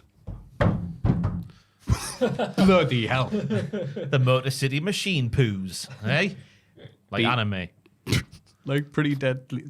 Sorry, they beat Pretty Deadly. Also, they are the most revolutionary tag team in history. They didn't beat Pretty Deadly. I should have put they beat A-Town Down Under. Yeah. Because you were thinking about the most revolutionary tag team in history. I So was. that's why you've. Oh, well, that's Pretty obviously Pretty Deadly. Yeah. DIY watch on from backstage and aren't happy. PD confront them about not helping earlier. Ciampa is angry, but Gargano is more diplomatic. He says PD have a lot of heat on them at the moment, so DIY couldn't help them tonight. PD says heat is what makes their lava lamp glow. Gargano gets their names wrong, but promises them a future title match. The champs leave, and Apollo Crews arrives with some advice for Pretty Deadly. If they're stupid enough to trust DIY, they deserve everything they're going to get. That's not advice. This had me thinking, where's this all going? Is Apollo Crews going to show them the light and make them boring? It's just like Apollo Crews. Be like me and get released after Mania. Oh, Look, it's happening. it probably Look, is. It's a shame to say, but it probably is. But I'm wondering where this is, because Apollo Crews is trying to show Pretty Deadly the light. No, What he they wasn't. He say- just insulted them. You two are dummies. Well, It's like, oh, thanks. I'm really going to listen to you now. he did also say, I don't think you should believe these dastardly heels, boys. Take my word, I'm Apollo Crews. And if you are, you're dumb as a bag of rocks. And they're like, well, we are trusting them, so. They shouldn't trust them, though. I thought Gargano was really good here. Like, getting their names wrong and promising them and stuff, while Ciampa's just staring at them like a scary man. It's a good dynamic they've got. I know it's nothing new, DIY, but it's refreshing to have them back and be heels again. Yeah. Gargano is so naturally detestable. It's great, isn't it? Is, Yeah. When he was on NXT going, my pal Heartbreak sorted me out with the tickets for this show. I nearly punched my screen. My pal Heartbreak. Shawn Michaels. Oh, yeah, he did. Yeah. My pal Heartbreak. Yeah, that was really good. Oh. That was really like, that reminded me of Cleaner, I Got This. It was very nice. But as for the wrestling match that we saw just before the promo, this was A-Town Down Under's first televised match since the 8th of November, where they wrestled the Motor City Machine Guns and lost. I mean, last time they wrestled, it was a good match. So, and we got the same this week as well. Yeah. They really pulled the plug on the breakup angle, They which have. was intended to launch one or both of them. And for Into some the reason, sun. Oh, sorry. but it's not happened. No. They all kicked each other really hard and really fast in this match, but it just so much turned out that the Motor City Machine Guns kicked harder and faster than the other team, and that's why they won. I'm surprised there wasn't a lot of. Full of the crap analysis this week, aren't it? No, Ross, every Momentum is one hell of a single thing. week you do a really nice bit of analysis and you go, well, that was crap. As me and Jack are about to say, good point, Ross, well made. You're the Although- biggest critic of yourself. although it was a good point, well made. Cheers. But I also would just like to reiterate that Motor City Machine Guns are the most revolutionary tag team in wrestling history, That's as they tell us every week. That's right. I mean, they wouldn't lie to us. No, Have I got any more notes? No. Candice LeRae nervously approaches that loser Nia Jax for a chat. She tells her that Tiff Stratz is heading to the ring. Nia wants to personally congratulate the new champ. I would change direction if I was Tiffany Stratton. Do it another day. Yeah. That would have been good if said, oh, she's gone home. Nia comes out and was like, oh. You shouldn't have said that, Nia. You should have pooed herself and gone home. I'm going to ban the mention of poo now. Yeah, you know what? I think it's too much poo. Yeah. It's Tiffy time. Byron interviews the new champ in the ring. She can't believe what a Tiffy turn of events it's been. I thought this was a babyface turn with these first few lines of the promo. Yeah. She's only 25 years old, and it's already better, and already better than all of the crowd's favourites. Now The she's fans seem to agree. but they go, yeah. Yeah. Tiff says she only befriended Nia to gain her trust. Who's the stupid one now? Again, that's a face move. Now Tiffy is at It's a face move on Nia, yeah. If you do it to Nia, Yeah, exactly. Sorry. Now Tiffy is at the Tiffy top of her game. It's hard to read this. Like Nia interrupts and calls her an ungrateful little poopy. I thought we just banned it. No, I'm but- sorry about that. Nia Jax does what she wants. She's a bit of a rule breaker. Nia says she made Tiff. She made the BBC, who would be nothing without her. She enters the ring and says, "Yay, it's Tiffy time, but time's up. And now I'm going to make you look like Ellsworth." Honestly, it was that cringe. It was She had to wait. I think she'd said her lines too fast, and then had nothing to say until she got in the ring, and then that's it. it was really awkward. Yeah, sorry, the segment's not over. Sorry. King Kong's balls. Bailey interrupts and laughs at Nia for being outsmarted, but she still hasn't forgiven Tiff for her previous actions, and now she wants to beat her for the title. Bianca Belair and Naomi interrupt. Naomi says she would have become champ next week if it wasn't for Strap. Last week, I should say here. Sorry. So if anyone deserves a title shot, it's her. Nia starts a brawl with the tag champs and Bailey joins in, so Tiff hits her moonsault onto all of them. She heads up the ramp with her belt, while Aldous comes out and books a 4-way match to determine even the number one contender, which is next. Another strength of the Triple H era, Bailey not forgetting something that happened all the way back at SummerSlam. Yeah. My goodness me. But this And I is- had forgotten about it, so thank you for reminding me. if every storyline involves wrestlers having memories and not forgiving things that have happened in the past, wrestling's going to collapse on itself. We need some level of forgetfulness. Everyone's just going to... This is going to turn into like a massive saga. Like One Piece, I assume. Yeah, you do assume correctly. I've heard that's pretty good, actually, so maybe it's a good thing. Yeah. No one ever forgets anything, though. Ooh. I think it's a good thing. Okay. We'll have continuous fights all the time. That's Yes. what wrestling's about. Yes. Yeah, Nia taking great tips from her family member, The Rock, for her promo. I went with my notes there. She did seem to say her lines too quickly. And then the bit where she's like, you took long enough to cash in your title. She's got a hole. Yeah, you dick. You be quiet there, you wrestling heel. I can see the holes in your logic. Aye, take that one, Nia Jax. Yeah, not a great moment for Nia this week. I thought they Hopefully, he should be better in this matchup next. I thought they should have just turned Tiffy face here. They should have She is been- still listed as a heel. She And was you're still like, acting like a heel. are they not listening to the crowd reactions? I know. Like, she turned on Nia. Like, that's a face move. Yeah, yeah. I don't. It's a testament to how good Tiff is that she's still able to get these crazy reactions despite this. It She's had happened- this for 5 months. It happened in AEW as well this week, where I thought someone had turned face last week, and it was Hobbs. He turned face, but then it was in Cincinnati, so the crowd were like, "Moxley, get in!" So I was like, "Who's?" and then he bit his ear off, and I was like, "That's not a face, or is it when it's to Moxley?" That's it, yeah. Over egg in the pudding, as they say. Candice LeRae interferes in the match and grabs Bianca's braid, which leads to her accidentally whipping Naomi. That's your friend. I hope that Naomi sees that was an accident, by the way. Oh, it was Goodness such an accident. gracious me. Unless it Great balls wasn't, of fire. Yeah. because we do suspect Bianca might have been the one who pushed Jade onto the car. Bianca was the one to push. She's not strong enough to push Bianca. Oh, she is. She wins the combine. She won It's the the combine. EST Yeah, of WWE, Jack. it You is. can't spell WrestleMania without EST. You can, but it'd be misspelled. Or wrestling. What would it be without EST? Rumina. Rizzlemania. Bianca tackles Nia over the announce table, but back in the ring, Bailey is able to hit the rose plant on Naomi for the win. I thought this match absolutely humped. Okay. Because ladies are involved and the other equivalent would be vulgar. Well done. All the moving parts, all near falls, all the big moves. The little inadvertent thing at the end, it'll be interesting to see how they do deal with that. As I say, I hope Naomi realizes it was just a mistake. Can't the talk that was on that braid, and then it comes breaking free and it whips her. Oh my goodness me! Okay. Yeah, I agree with all your points here. Jack's had a few messy moments because as soon as we give somebody a compliment, they have to, mostly suplex one of them onto their heads. Oh yeah, was it Both of Naomi? them, in fact, Yeah, yes. Naomi was far from landing flat. Yeah. Thanks, Nia. Aye. What else was there? Lovely powerbomb Samoa drop Tower of Doom with the tag champions doing it to Nia, who did the Samoan drop to Bailey. Picture that in your head. That was cool. Yeah, lovely. That was a good little match. Yeah, got plenty of time, worked well, fair enough. Jimmy Uso tries to ease the tension with Cody backstage, since Roman is going after the title. Cody says it's all good between them and leaves, but Jimmy is confronted by Carmelo Hayes. Melo claims to be pals with Solo and the gang, so Jimmy had better watch his step. Jimmy mocks the Melo don't miss catchphrase, saying he could build a house of all those bricks. A brick is a shot in basketball that hits the rim. That's a good line, that. Oh, Just thought I'd Build a house of all those bricks. translate it for you. Oh. Yeah. so he likes the rim, No, come on now. or is he just missing? He's missing the rim. Because you can't hit the rim and still go in. Yeah, you can, but a brick refers... Very rare, yes. A brick refers to one that misses, though. Fair. It clangs. It's called Yeah, a they call brick, it- I think. A 'cause- good brick there from Hayes. I think it's called a brick because it like clangs as if you'd thrown a brick at the... it's like right. that sort of thing. Yeah.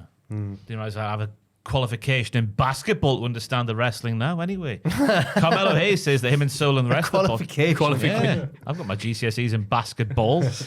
You saw that video me and Tom did about 5 years ago. Tremendous players. Oh, anyway, you know. God, that was, I love that video. that was enough bricks to rebuild the town. him and Solo and the rest of the boys are tapped I wanted to be in. on that video so badly. I just wanted to impress the YouTube audience. Look, guys, I can shoot. I wasn't there. I wasn't invited. Make a video. Wasn't Just do it. invited. Just make up a Cultaholic challenge and challenge people to hear. Or just my tweet at the in Lees's Park. Yo, guys, it's me. I'm waiting. Where are you? What's this got to do with wrestling? Swish. Carmelo Hayes. You can dress up as Carmelo Hayes. Those rims in Lees's Park are unforgiving. That sounds awful. The rubber, so you shoot and it goes and then flies out. So I wouldn't do one in Lees's Park anyway. That was a silly thing for me to say. Oh, okay. LeBron James. I drove past a basketball hoop the other day in the West End of Newcastle. That was grass. Grass. Who plays on grass? Aye. No one. Just in the middle of just in the middle of a little field. No net or anything. Like it'd been burned as well. I don't know if it was meant to be there, That's mad. but grass. That's like, was it like a Banksy piece? What's going on? No, it was just a horribly abused basketball thing. Some kids trying to bounce the ball, it's just not working. This. You know, when you're a kid, right? And you know, like in the local park, Yeah. but you're still young enough to want to go on the swings and want to go on the roundabouts Yeah. and that. Then I remember if I was with my dad, it'd be fine. But if I was with my mum, she wasn't tall enough to get the swings down when the teenagers had like wrapped the swings around the top of the frame. Yeah. Did the teenagers do that where you were from as well? And is that just cruelty? Why did they do that? Yeah, they would do it, and I'm from a family of dwarfs, so yeah, it was like, well, no swings No today. swings today. I didn't bring my I wish swing Dad was stick. here. Yeah. No, Dad's like, I'm the same size as you. Okay. No. This never happened when I was from. They'd like Yeah. when I got a bit older, and then you'd be in the park, you'd see the teenagers. Oh, I thought you'd be like, we would be No, the I ones wouldn't doing do it. No, I wouldn't do it. No. But you'd see them like for fun wrap the swings up, and then they're trapped up there, and you can't. The kids can't go on the swings the next morning. When we were in Why would you do that? To set these kids up for what the world's really like. Life's not fair. We yeah, you know this. what? Yeah. It's a real life lesson that they're learning in real time, and I agree with it. You keep going, teenagers. Oh, did that happen where you're from? Yeah, a couple of times, yeah.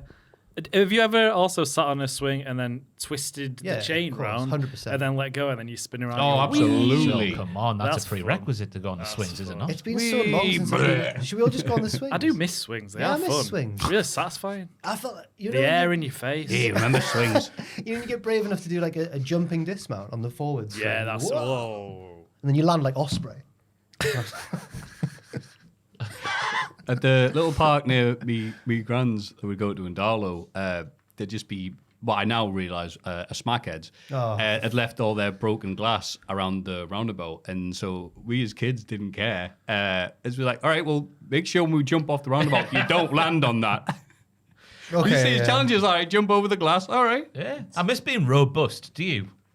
Or when you're an indestructible child just with a child, flexible yeah. bones. I can't remember what that feels like. I was sitting still the other day and my neck went.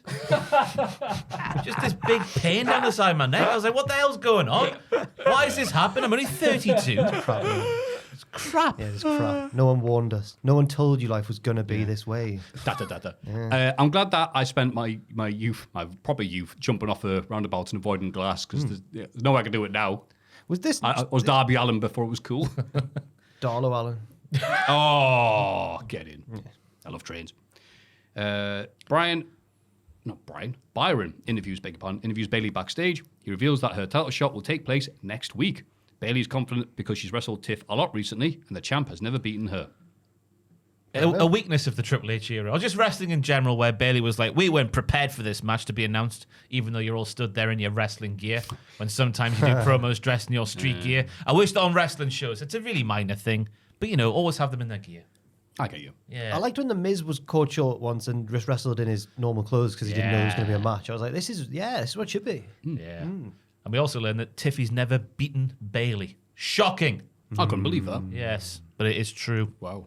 Well, it wouldn't lie to us. No. Jacob Fatu cuts a shouty promo before the main event tag match. Come on with it.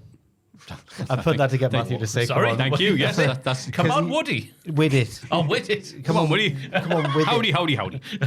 Cody and Jimmy work together well for a while, but Owens arrives and Cody leaves the ring to brawl with him. This leaves Jimmy isolated and the bad guys ultimately win. Cody and Owens brawl back in the arena. They end up on a top of a big production crate and Cody tackles Kev off the side. They both fall through a pair of tables below.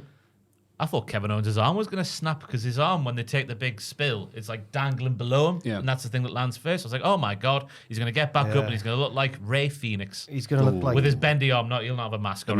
Thank you for clarifying, yes.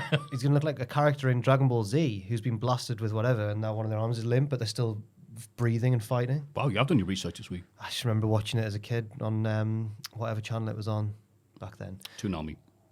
I'm a Sunderland fan. So... was that the name of a channel? Yeah, Toonami? but it was spelled like AMI, I think. Yeah. Cody's a bad friend. He left Jimmy on his own against these two heels. And I think it's particularly hypocritical when he was so good friends with Jimmy's brother to the point where they got drunk and had a fun press conference together. Yeah, they did. But with Jimmy, Cody's like, I'll just go and fight my rival for a bit and leave you to these savages. I want Cody to be a heel at some point. He's an arsehole, isn't he? I get it though, because I've known a couple of pairs of twins in my time, and you do warm to one better than the other.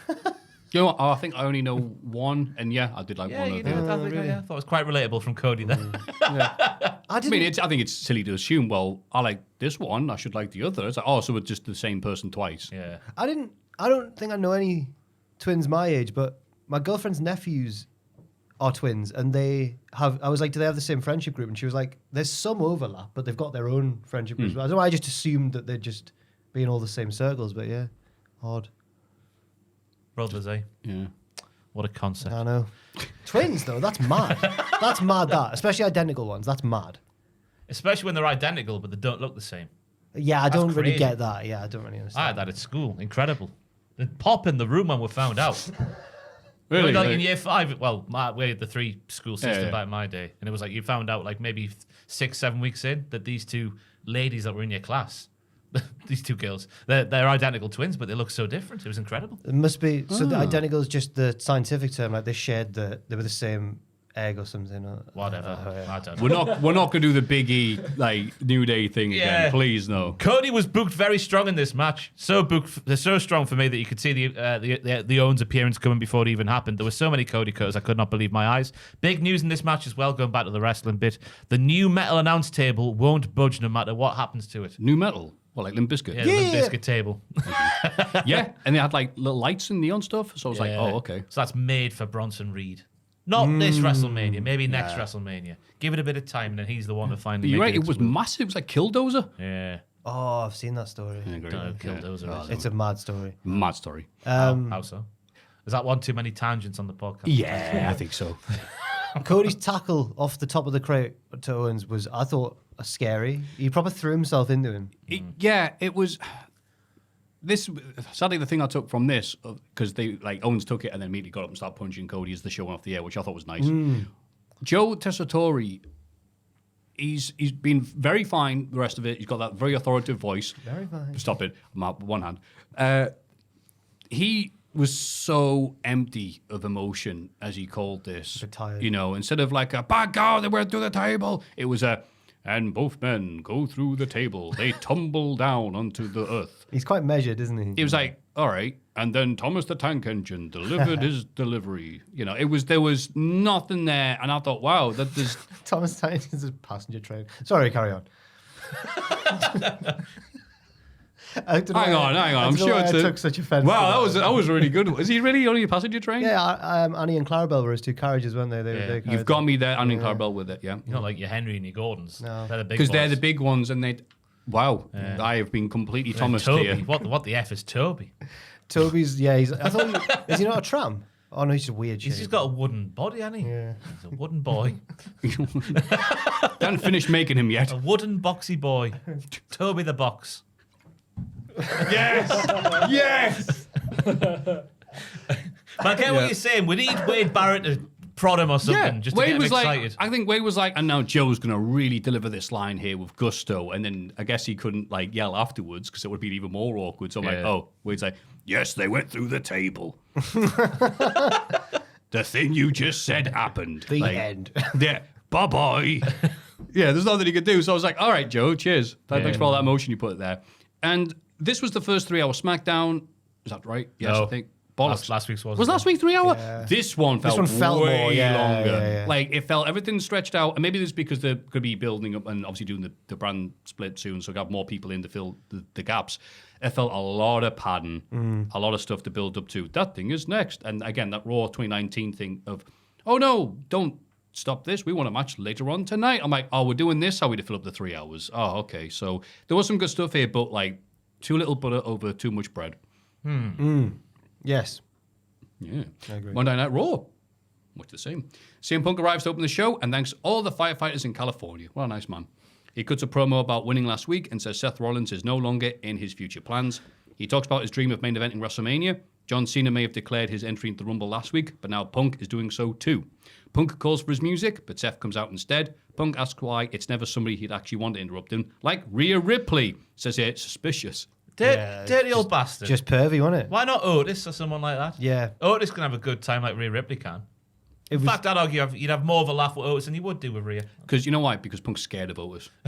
I As he was, should be. I was shocked at the undisguised perviness. How dare you try and mention Rhea Ripley? Who does he think he is? The person who makes our thumbnails every week. Seth doesn't know why Punk is so surprised to shock, see him. Joel. That's me. You got to point out by Punk. Hang on a minute. He's talking about Have you me. seen the Futurama episode where Calculon is like throwing some reaction shots and he's on like a lounger? Yeah. That's what Joel did there. Where am I? Seth doesn't know why Punk is so surprised to see him. He vowed that he'd show up tonight even if he lost, and he's a man of his word. If he wasn't a man of his word, he'd be Punk. Okay, I like that. Aha, because he went away. Yeah. Then came back. Yes. Seth says he'd rather be the worst version of himself than any version of Punk. He's lost a lot of big matches in his career, but he admits that last week was the worst of them all. The only way of redeeming himself is by flushing Punk's Mania dreams down the toilet. Punk isn't going to win the Rumble because Seth is. Drew interrupts and can't believe the selfishness on display. Punk throws some insults back, but Drew was talking about Seth. Ah! He got him. He's done him. He done him. He is not happy. Have a go-karting. Right, sorry. Everybody bickers, but Drew points out that's all for Seth's big talk about stopping Roman Reigns. He wasn't one of the people who got involved in tribal combat. It's very true. Punk and Seth are ready for a brawl, but Drew goes, nah. Roman Reigns is the big problem here, so Drew will have to be the reluctant hero once again by winning the Rumble. Yeah. Yeah. Very good promo for all three, I thought here. All have their reasons. Yeah, all have their reasons. I mean, CM Punk drug-fueled this week. Speak about, you could see a big neon WrestleMania sign in the sky. Nobody else can. He's off his tits. Notorious drug user. Yeah, exactly. So his reason was there. Rollins' reason was clearly laid out. Drew's reason was clearly laid out, and it all made sense. I quite enjoyed the opening to Raw this week. I've got a critique of CM Punk here, guys. You're right. I don't know what's happening. Right. I don't want to... First time ever. Get through this. I don't know if anyone's noticed this, but Punk can be quite selfish on the mic sometimes. Go on. Talking over people, trying to, get one over on them in a way that John Cena's done in the past when he's like steamrolled someone he doesn't like or whatever. And I think that Punk does it, and his defense would be, well, I'm just trying to keep the spontaneous feel of this so it's not too scripted. But I get the vibe from Punk that if Rollins had gone a slightly off script and said something to Punk, he wouldn't have taken too kindly to that, like we've seen with Hangman Page in the past. But I can't believe I'm defending Punk in this I can't situation believe because it is fun just hearing Jack say this. Yeah. But they did this with Drew last year, and they were absolutely fine going back and forth. That is true. That is Like very Brian true. Henman. I thought Drew was the one I enjoyed the most here, though, once he came out. Yeah. I enjoyed everyone's motivations, but the performance of Drew was my favourite one. Yeah. He had the easiest job. Yeah. Haha, you're both crap. Yeah. And just the way to dismiss your big rival. No, I'm done with you. I'm not talking about you. That was very good, that. Yeah. I liked it, but it was better than last week. It wasn't amazing, though, because again, it's like, oh, guess what? I'm rumbling. I don't mind rumbling. that. I like the rumbling. I'm rumbling. Well, it's been established that there's no qualification matches this year, so that's what we're going to get. So I'm at peace with it. Yeah. Everyone who's declared so far is a big enough star that you would buy that they get an automatic spot in the Rumble. Yeah. So that's fine. And I can't wait for like AJ Styles to go, do declare. I do hope, though, if they are just doing the declarations, that they bring back the big golden tombola. Yeah, we need the tombola. Because you can either have qualification matches or big gold tombola. Needs one of them. Otherwise, it's not the Rumble. Yep. Oh, is it Survivor Series, actually? Right, they might used to do it for the Rumble as well. We need the old school quick fire promos about why everyone's going to win the Rumble. That's what it was. The Rumble. We need the. They're doing for both, yeah. The Survivor Series would have the Survivor teams, Series they wouldn't do it? Yeah. Thanksgiving. They'll be like, I'm thankful for this. I want the old school Rumble like flashcard almost. Like I'm going to win the Rumble because I'm Headbanger Thrasher and stuff like that. Yeah. I need the money. Chad Gable arrives for his match against the mystery luchador. He riles up the crowd during the ad break and vows to win a singles title in 2025. His opponent is revealed to be Penta. And I'm very confused. Michael Cole immediately calls the second best luchador in wrestling history. We were talking about this last week. I right. can't believe it was so immediate. Yeah, and they have a surprisingly even match, but Penta wins in the end. He thanks the crowd and his family afterwards. This is the Penta era. This promo goes a bit long, apparently. We'll get these two bits out of the way first. First of all, Cole says the worst kept secret in all of wrestling. I'm like, what do you mean secret? You've been teasing on TV for the last few weeks. They put his name on a promo last week. What are you talking about? His face. And I even clicked, I can't believe I clicked, but I don't even which news story it was because a bunch of them got pulled like, oh, Cole had to say this because it accidentally got revealed Penta was making his debut. So what the hell are you talking about? You're going to be watching the show. It was definitely put out there because that was news off the back of the shop's social media account putting out all the Penta merch like hours before Raw and on the air.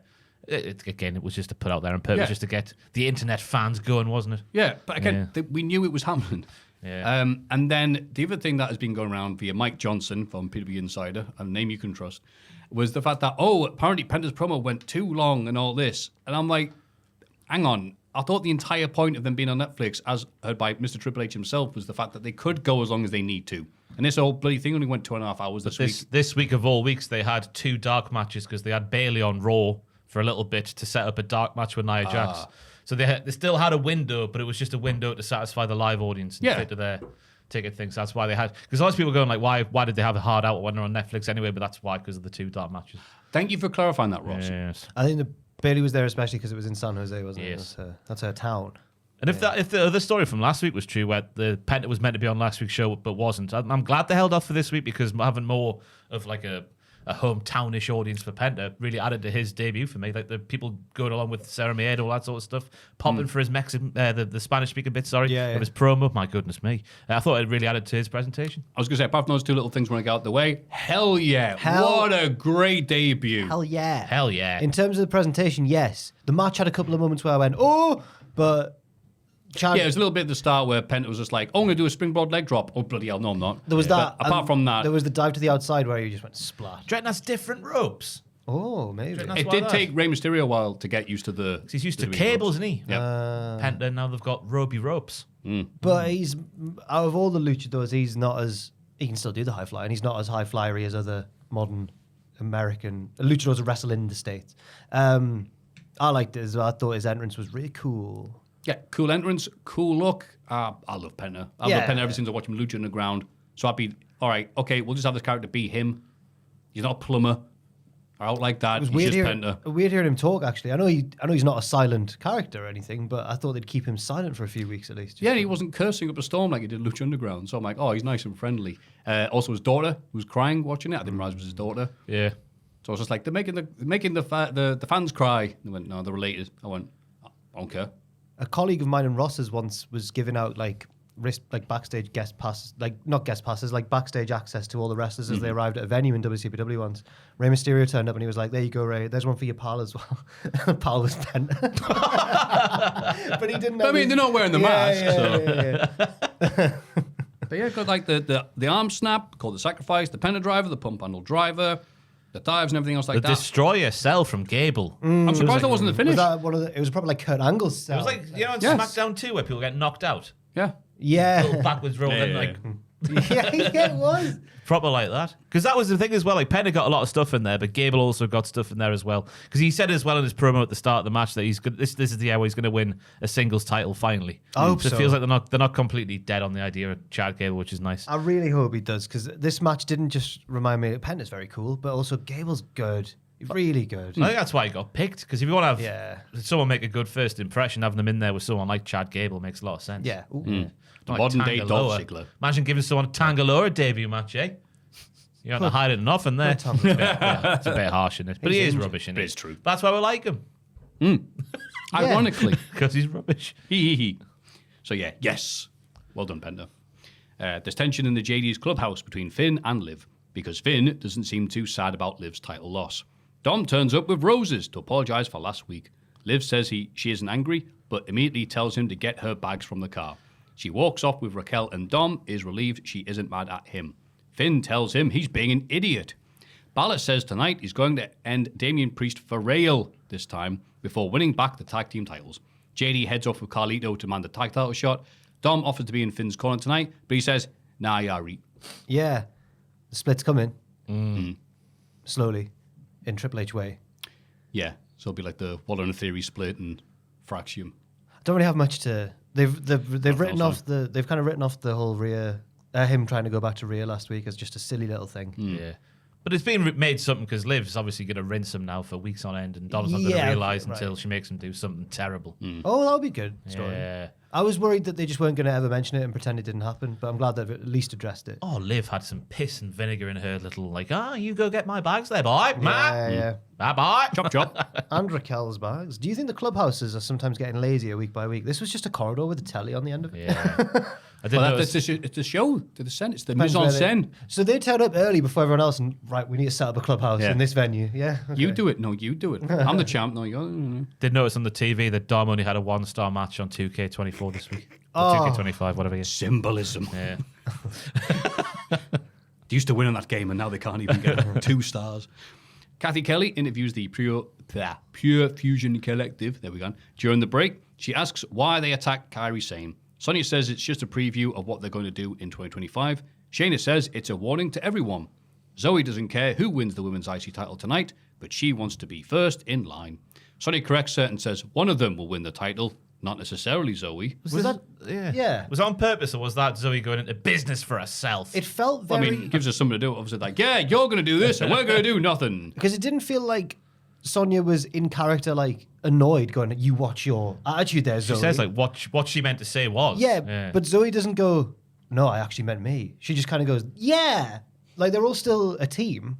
Zoe just randomly got it wrong. Yeah, they're just a bit rubbish. They need a reason. Well, it's to teach everyone a lesson. A Of what, hooper stank. no, they've got a hooper. They've got a reason. It's to show everyone the PFC way.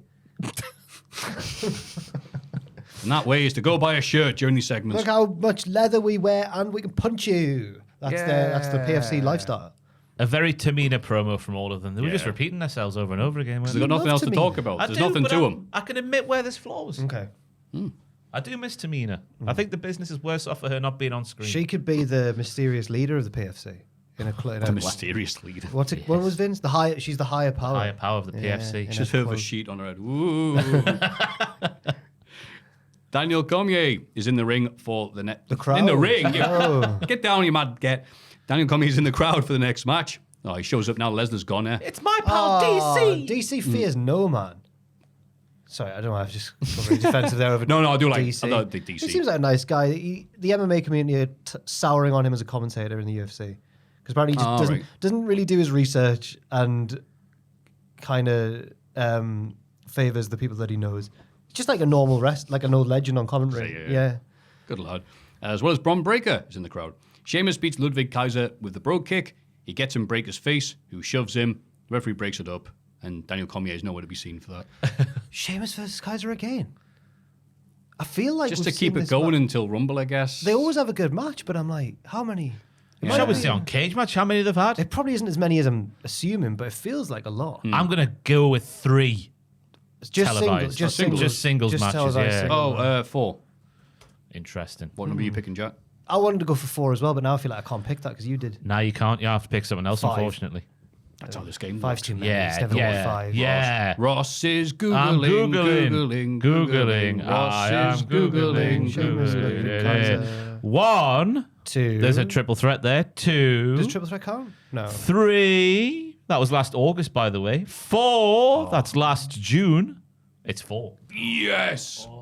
Wow, it's as if Maffew watches Ludwig Kaiser matches intently and doesn't care about the rest of the show. 4 singles matches on television dating back to last June. 4. Count them. That's not as many, or it's in a longer space of time than I thought, actually.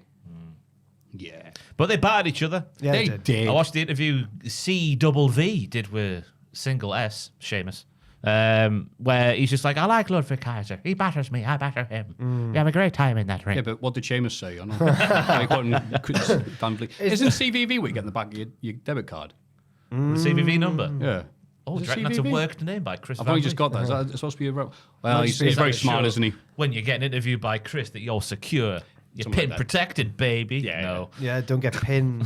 don't get I'll have frauded. to check the back of my CVV shirt and see what says that quote at the back. Was this the same interview where Sheamus talked about liking to be snug in the ring? Yes. And then Chris Van Vliet's like, does anyone ever complain? And he goes, that's the worst thing you can do with me. I'll hit you harder. Harder. But he also says that he's not unsafe. He doesn't drop people on their heads and stuff, but he just likes to hit them hard. Lay it in, kid. What a lad. Ooh, and now he's got a shot for the IC title at SNME off the back of this win. That's not when Which he's I gonna, forget he's not is going happening, but he's it not is. going to win it now. He might win it one day, but I don't think it'll be this one. Oh, we'll get a few losses before he wins it. Yeah. That's Do you what think I he would will do. win it?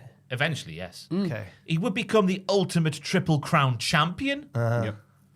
which is a thing I assume he's just made up himself. Yeah. But, it makes us want to see him win the IC title. Any reason to care about a match, winner outcome, I'll take it. Yeah.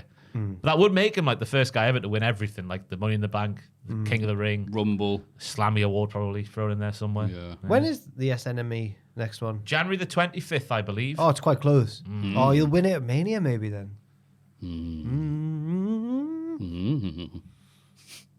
Seth Rollins is interviewed backstage. We learn that he'll be wrestling Drew McIntyre next week. Seth has had it with Drew. He still owes him one for WrestleMania, so next week will be fun. Seth continues down the corridor and bumps into Sami Zayn. He says he's here for Seth if he needs to talk. Seth sarcastically says it was a great night for Sami last week because his busy mate Roman Reigns won. Is Zayn going to keep helping Roman win forever, or is he going to help himself for once? Oh, yes. I like it. Me too. Not blindly following the uber popular babyface Sami Zayn. These characters have layers. Yep. Like what? An onion? Puff pastry. That works. Does as well. puff pastry have layers? Yeah, sure. If you make it well enough, yeah. Oh. I was just trying to go for something different. Than I know, onion, well yeah. done. And you did such a good job, Ross. You're cheers. so reliable. Cheers, I'm Maffew. Parfait. going to call you Seamus. Parfait's got layers, as Donkey said. Parfait. Parfait. F-A-I-T. What's parfait again? Can you Google parfait? Didn't you say onions? He says onions, then he goes, Shrek says onions, and Donkey starts saying, like, Or just layered pastry I could have gone for, apparently. Oh, layered pastry. I see. what's the other thing Donkey says? Eat all. No, he doesn't. That doesn't matter. See the donkey who inspired Donkey from Shrek passed away. I did see that. Yeah. Throw it up. It was the No, yeah, that is drop the sad. dead donkey. I reckon donkeys are quite good-natured, aren't they? It's quite sad. Ah, right, they are. Yeah. I've started donating to the Donkey Sanctuary, £3 a month. Oh, nice. You get a lovely cardboard frame. Peanuts, my donkey, if you want to go and search him on the air. But I'll never get to see him because the thing where he lives is in Devon. I'm not going all that way. Jesus Christ. You can take me £3 a month. What a deadbeat dad. Take my donkeys apart. Donkey writing, dear Ross. I wrote you, never wrote me back. JD and Carlito are interviewed in the arena during the ad break. They're asked about the growing tension between Balor and Liv. They deny it, and Carlito says it'll be cool when Finn beats Damien tonight. Right. Was it just me, or did Carlito forget his accent? Oh! He spoke like a Yank. I'm like, wait, yank. hang on. I swear when he was being racist before, at least had that accent on. Well, he's... Speaking Was he- Chinese. He was just like, y'all need to listen to us. Was he born in Puerto Rico? I'm not sure, I but know he's he's part definitely of the had family. that. He's definitely what word I'm looking for here. He's definitely done that accent or overemphasized it or leaned into it. I was going to say, Like but in here he was Guerrero like, "Hey now, listen to us, My name's- rootin' tootin' I'm JD is here." Carlito. At used car sales thingy, whatever. Come down to Carlito's Apple Emporium for all your apple needs. Crazy apple prices. I spit in the face of people who aren't darn tootin'. We've got it wrong because Yanks is what the northern, like New Yorkers are, isn't it? They're Yank. Like the I've been in told that, yeah. WCW they'd call Russo a Yankee and all that. But Terry Funk, when he had that thing where he went Raj one time and Shotgun Saturday Night, says, that damn, he's in Texas, that damn Yankee Vince McMahon, I'll punch him out if I have to. oh wow. I'm like, oh, okay, so I apologize to the Americans. No, but I agree, and I was heartbroken when I realized for the first time. I think it was in an OSW review episode that Eddie Guerrero used to have an American. I was like, no, where's your Latino heat, Eddie? Yeah, right. That was heartbreaking. He's not walking around going, hey, hell of the time he's like, "Oh, hello, I'm Eddie Guerrero. WCW was like, I yeah, have my luggage hasn't arrived at the airport. Can you I'd help me quite out like here?" to win the US title here in WCW. Eddie, what are you doing, mate? I was fuming. Wait until you hear about Obafemi, my goodness. I know, and he teased a bit of that. That was well worth funny. it. God. I believe The Miz finds Karrion Kross leaving Adam Priest's office. Kross is in a bad mood because he just found out the White Six have moved to SmackDown. And he suspects the Miz had something to do with it. that storyline's just been shafted to one side forevermore. All I can guess is that I'm fine. Some people getting upset about it. I'm like, where was it going? It hasn't had a blow off. Yeah. It just kept going. Scarlett's been scared by Nikki Cross for weeks. Yeah. Karrion Kross has wanted to show the Wyatt what for because of it. All I can guess is that they didn't want it on Netflix in America. Too scary. Just didn't fit the vibe they were going for. I don't know. Because they set the match up last week with that pro where Karrion Kross was like, "Are you the Miz? Are you fantastic? Yes. Do you have a big balls? yeah. Yes. You Will can you do tag it." with me? Yes. Oh no, I didn't mean to say yes. Oh, but you said yes already. You can tag with me. Yeah, that's weird. Yeah. This damn transfer window. And it's going to lead to bits where they're going, right, we're going to sneak into SmackDown and like they're wearing gear or whatever, like Splinter Cell. I hope they do. And like, come on, Miz. He goes, Miz, where were you? We needed you. He says, well, I was in disguise. You couldn't see me. Have Karrion Kross dress up as Jesse the Body. Get that impersonation on television. Yeah. It needs to happen. Fantastic. Well, and then he beats him up and goes, I bodied you as the body. Yes. Now I take you to the Baja. God, I hope he commentates. I I hope he commentates on the main event again. hope he will. Yeah, he was so good. Hey, last Ventura, time. what's your thoughts on Hogan? Sami Zayn passes by on his way to see the GM. And by the way, all these bits of Sami just walk around backstage. I'm disappointed that he's not ska dancing around while his theme music plays. That's just why I assumed he did. But he's just walking around like a normal. He's human more being. serious now. I hate that. Oh He's not just singing. Da, da, da, da, da. Oh, hi guys. no! No? Imagine what that would get like. Jeez. Amazing. Sammy, wow. Kross thinks the lure of being a world champ will cause Sammy's friendships to fall apart. Miz laughs at the idea of Sammy being a champ, so Zayn tells Miz that nobody sees him as a threat anymore. Miz points out that, yes, he is a two-time world champ, twice more than Sammy will ever be. Sammy wants a match tonight. Kross leaves Miz to deal with it on his own. Yeah, it was very good. I like that someone took a picture of Kross and Sami Zayn and goes, why does Kross look like an evil version of Sami Zayn? I'm like, oh yeah. Maybe. Yes. A lot of work goes into Karrion Kross's hair. I noticed that this week with the beautiful high definition of Netflix. You can tell lots of straighteners being put on there. It's tied back to contain it. You can tell he's a frizzy boy, naturally. A frizzy boy. Maybe that's why he used to shave it off, just because he couldn't be bothered maintaining it. Imagine being serious Karrion Kross, but like with an afro, like what's his face off that film that time. Napoleon Dynamite. Nah, super bad. Oh, I forgot Napoleon his name. Dynamite. Jonah Thingy's Jonah Hill. character. Okay, yeah. Oh, I was going to go with Rick Rude, but yeah, okay, that works as well. Yeah. Napoleon Dynamite had curly. He did, yeah. Not seeing it there. Obafemi is shown in the crowd with his NXT title. Damn right. Oh. Gunther arrives and says the Raw Netflix debut was a great visual spectacle, but he wasn't a fan of the wrestling. So we should get him on the podcast. The rest of the roster are too busy fighting over personal drama, but the only prize really worth fighting for is the World Heavyweight Championship.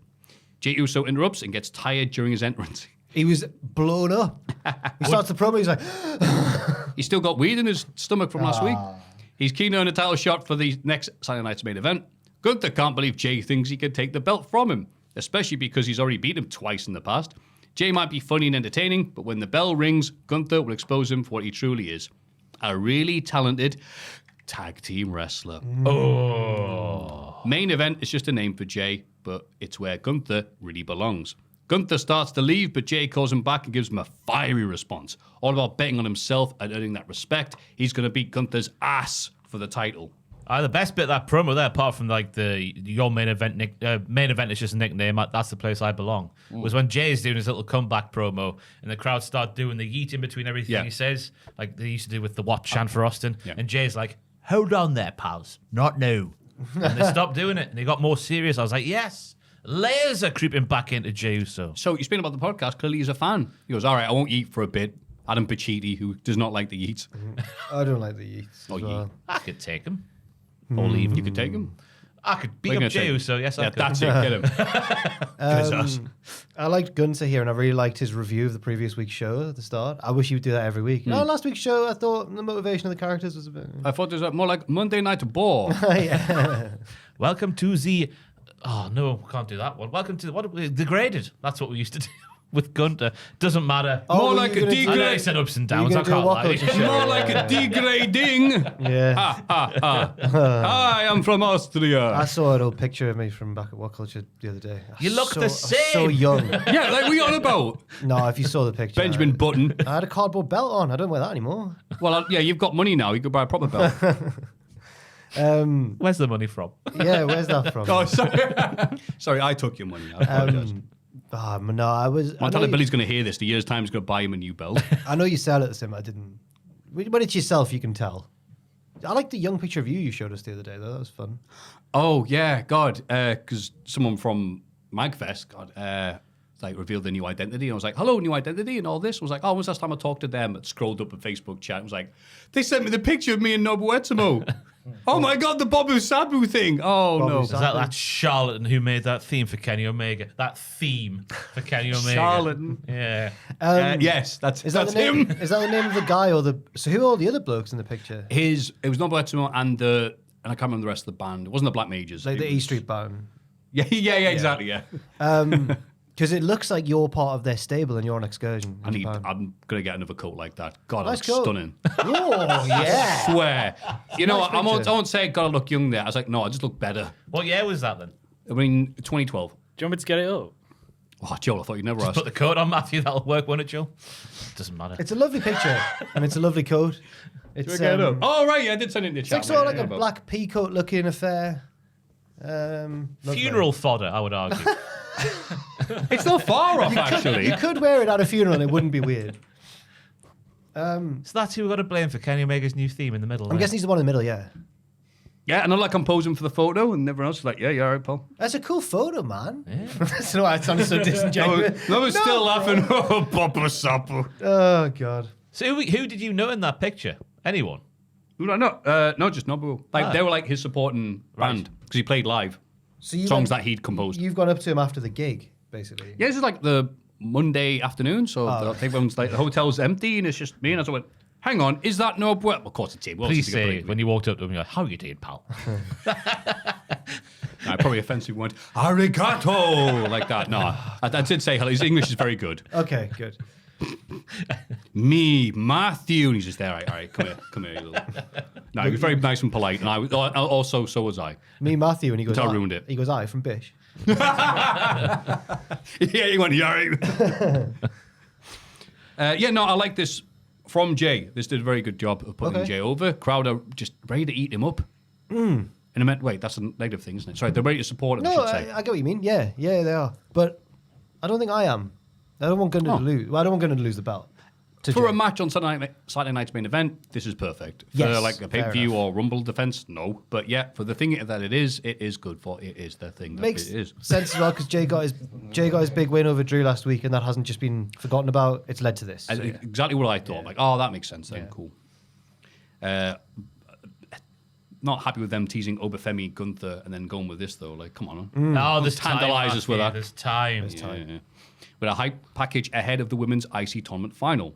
Lyra, surname, knows the feeling of disappointment, but Not this everything week, she's of been every through week, is man. prepared for this chance. She believes she can win because it's always been her fate. Dakota Kai talks about coming back from injury. Every doubter has fueled her more, and she's never been more confident. The past doesn't define her. Now she'll take what she deserves. Very good job here. I had no idea who was going to win from the high package. So Yep. yeah. Yeah, I got a little inkling when Dakota put that tweet out before the show that was quite emotional because I was like, oh, they're going to do it again, aren't they? They're going to see the emotional tweet and rob her of her dream. Oh, and they Dakota. Yeah, no. that's her sign. That's her FTR kissing the belt. did. Her Thunder Rosa face like a slapped arse entrance. Oh, her Corey Graves. No. And then hometown hero Bailey yucks it up in the crowd during the ad break, pretty much. Yuck, yuck, yuck. She's excited for the tournament final and calls Michael Cole a big idiot. Wait. And the crowd like, come on, 1, 2, 3. Michael Cole's a big idiot. Yeah, it He was said, like, good. thanks. Fair play, getting that. That's sort of catchy chant that to get No. everyone saying. I thought there's way too many syllables there. Yeah. Let's go, Chuck Taylor. You're the best wrestler in the world. You're so much better shape than Tyler Black. Oh, that's how it was. We'll forget the wrestler. I think it's funny that it's Rollins he's talking about as well, who's in great shape. Yeah. Chuck Taylor's not. Chuck Taylor's not. Oh, what a slob. No. Chuck E. Cheese Taylor, they call him. speaking of wrestlers not forgetting stuff again, Bailey saying she wants Dakota to win, but she feels weird saying that. And I like that. Yeah. Just remembering history. Yep. Yes. Yeah. Well said, mate. Maybe that's happened so often in the show we shouldn't mention it again, or I won't mention it again. Wrestlers remembering things that have No, happened. it's so refreshing. It is I'm refreshing. still going, that's nice that they remember that thing that happened. Yeah. Yeah. It's like watching Emmerdale. Imagine if there's like a new wrestling fan watching this podcast. I mean, rest in peace if you are. But like watching us go like, oh, wrestling remembered thing. That's impressive. like, ooh. They don't know how desperate the latter Vince days Yeah. were. Oh, yeah. The match finally gets underway, and unfortunately for Maffew, Lyra Valkyria wins to become... Yay! Oh, she's the champ now, you know. He's done it. Once a year, I What can a be. moment. That's my Hall of Fame for next week there, John. Become the first ever women's IC champ, and Michael Cole and comedy mentioned a few times. Yes, China was the first woman to win the men's ICW title. This is different. Shut up. Lyra and Dakota raise each other's hands after the bell, and then Lyra gets fireworks, by God. Whoa. What a lovely match. What do you think, Jack? I thought that it was... Well, at first I thought, we know Dakota, but not that much. She was always kind of the other one in Damage Control. We still don't really know Lyra as a character. And then I thought, this is a bit of a weird choice. But then I thought, well, if this was for one of the world titles, I'd be annoyed. But no, I've actually not got a problem with it, because now maybe that's the point of this new belt and this new division, to learn more about these lesser utilized women on the show. So fair enough. I thought the match itself, they both put in a hell of a shift. I'll say. Especially the suplex onto the floor from the apron. Oh, Is that your uncalled for. Is that your move? No, they called it. She went suplex. I thought it was shoot in nature. And you heard the other one go, on the floor? You gotta be joking me. You must have skipped Lyra's entrance then, with her big flappy wings. No, I know she's a bird. She couldn't control them.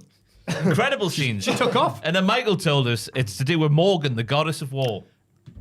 Yep. Because I thought it was all to do with like some sort of fighting formation used to say back in NXT. That's why she's a raven, because the fighting formations look like a bird or something. Yeah, and the way And now of, it's to do with Morgan, the goddess of war. the Only way you of- remember that. the way of Bloody the hell. warrior. Yeah, but thankfully Cole has read up more on Lyra, so she has a lot. So he has a lot more to talk about than last time, which was she likes birds and she knows Becky Lynch. Can the wings though? God, can the wings though? Because she couldn't do it in time with the music properly, and that to me really harmed my outlook on the power of Lyra Valkyria. Okay. Because of the wings. Because of the wings, they were slightly too big, so she was slightly out of time with the bits of her song. And it's not her fault, because she can dance, because I've seen her dance. No, wait, that sounds awful. It doesn't. sound Doesn't awful. really. No, it doesn't. When you're allowed to dance. It's not illegal. I've seen her dance twice. Oh my God, once was Okay, it go. strippers, was it? Was My one God. through the keyhole or what? No, I've seen her dance with the Cowie Girls when she was in the 6-woman tag with them, remember? Yes. And I've seen her dance in, what's it called? Eve, the all-women's wrestling in London. Not live, but I've seen on YouTube her entrance to Voulez-Vous, when she does a bit of a dance with her tag partner. Fun entrance.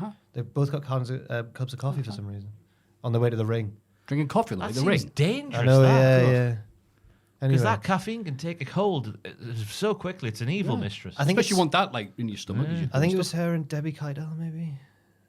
They were the Woke Queens. That was the name of their team, their tag team. No, what? That was the name of their tag team. That's what people call us. Yeah, apparently this match had time cut, which I couldn't. I heard that Oh, before watching what? it, but I couldn't really tell. I thought they fitted plenty in there with the time they were given. Dakota Kai with a lovely backstabber that sent Lyra flying without any wings. A lovely Liger bomb from Lyra after evading the go-to kick. Lyra bomb. Lyra bomb. Why the flying without wings reference? I don't know. In 2025. Big song, innit? I know. And it made sense because she didn't have her wings on anymore. I get it. But, oh, no. What am I meant to do? Well, it's all right. Flying without... Oh, is it? Oh, Yeah, it's R. not- Kelly, yeah. For some reason, I don't know if it's just because Lyra's there. I was like, Westlife. Yep, that's them. Oh, wait. Yeah, that's why. Yeah, honestly, wait. when you Yes! yeah, So Westlife. sorry. yeah, like Shit's done nothing wrong. I'm thinking of... Brian McFadden. yeah. I'm thinking of I Believe I Can Fly. Phew. But I was gonna say like that. Well, They're very similar. Well, one's by five white lads from Ireland, but so we've all sorry. made that mistake. I'm sorry, Ross. I'm sorry, everyone. Up the Westlife. They've Up the done no Westlife. wrong ever. I was Maybe. in a little world of my own. Hey. And he's brought it back. We're back on the track of the So much better than Boys Only. Oh, yeah. Yeah. Generational. Yeah. People forget how big Westlife were. Mm-hmm. They really do. And yeah, Dakota Kai's fast becoming the Newcastle United of the WWE. Oh, So she's one F-all. Yeah. Was it the stat my mate shared? It was like, because Liverpool fans were very happy to share it. It's like Newcastle United have had the most appearances in the FA Cup finals. And my mate was straight away, maybe like 0.001 seconds after it was posted, they haven't won it. Yeah, You've won loads of FA Cups. We've won 5. We've officially had the most matches in FA Cup history now. Yeah. After last But weekend. you just haven't won one since like the 50s or 60s. 1955. Oh, right. We mean that. Right. Yeah, But sorry. you've won loads. I forget about like the 50s, I've always thought which was weird because I was alive for it. Sunderland have won more leagues, Newcastle have won more cups, and neither of us have won out since the 70s. No. We won 3 championship titles. Well, yeah, and the Intertoto. Major cups, the yeah. IC US. Lovely match. My favourite match of the week. Oh! Which isn't a segment, but I just thought I'd say it out loud. Dilly ding, dilly dong. That's the noise I said This should afterwards. be a new Matthew's match of the week. No, wait, it that's is. my... No, wait, that's my thing. Right. I was like, yeah, that's Demi job. What was your match of the week? Or did you have I one? don't know, I can't think now. It was this one. Yeah, it was That's this great. one. Jack and Matthew's match of the week. I'll tell you 1 second. I will go for Lyra's splat suplex on the floor. For the move of the For the week. move of the week, I will. Oh, I'm going to go back and find Can I tell that. you that for the first time, I'll leave a gap for the song to play. Oh, baby.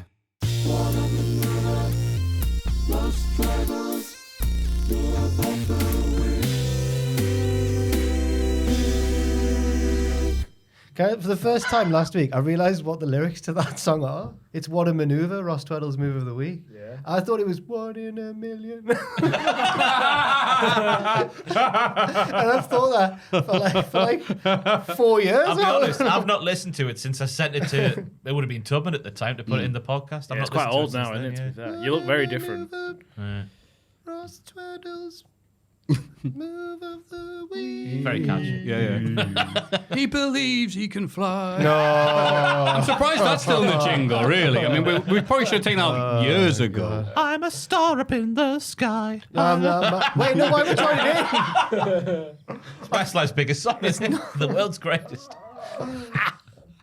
But she told me that was the song at uni that played at the end of nights out or in his hometown or whatever. You know, like some nightclubs Yeah. have like a world's song at the end. And I was like, it was the world's greatest. And he was like, I know it's weird, but we all loved it at the time. Ours was, Wow. That's Amore.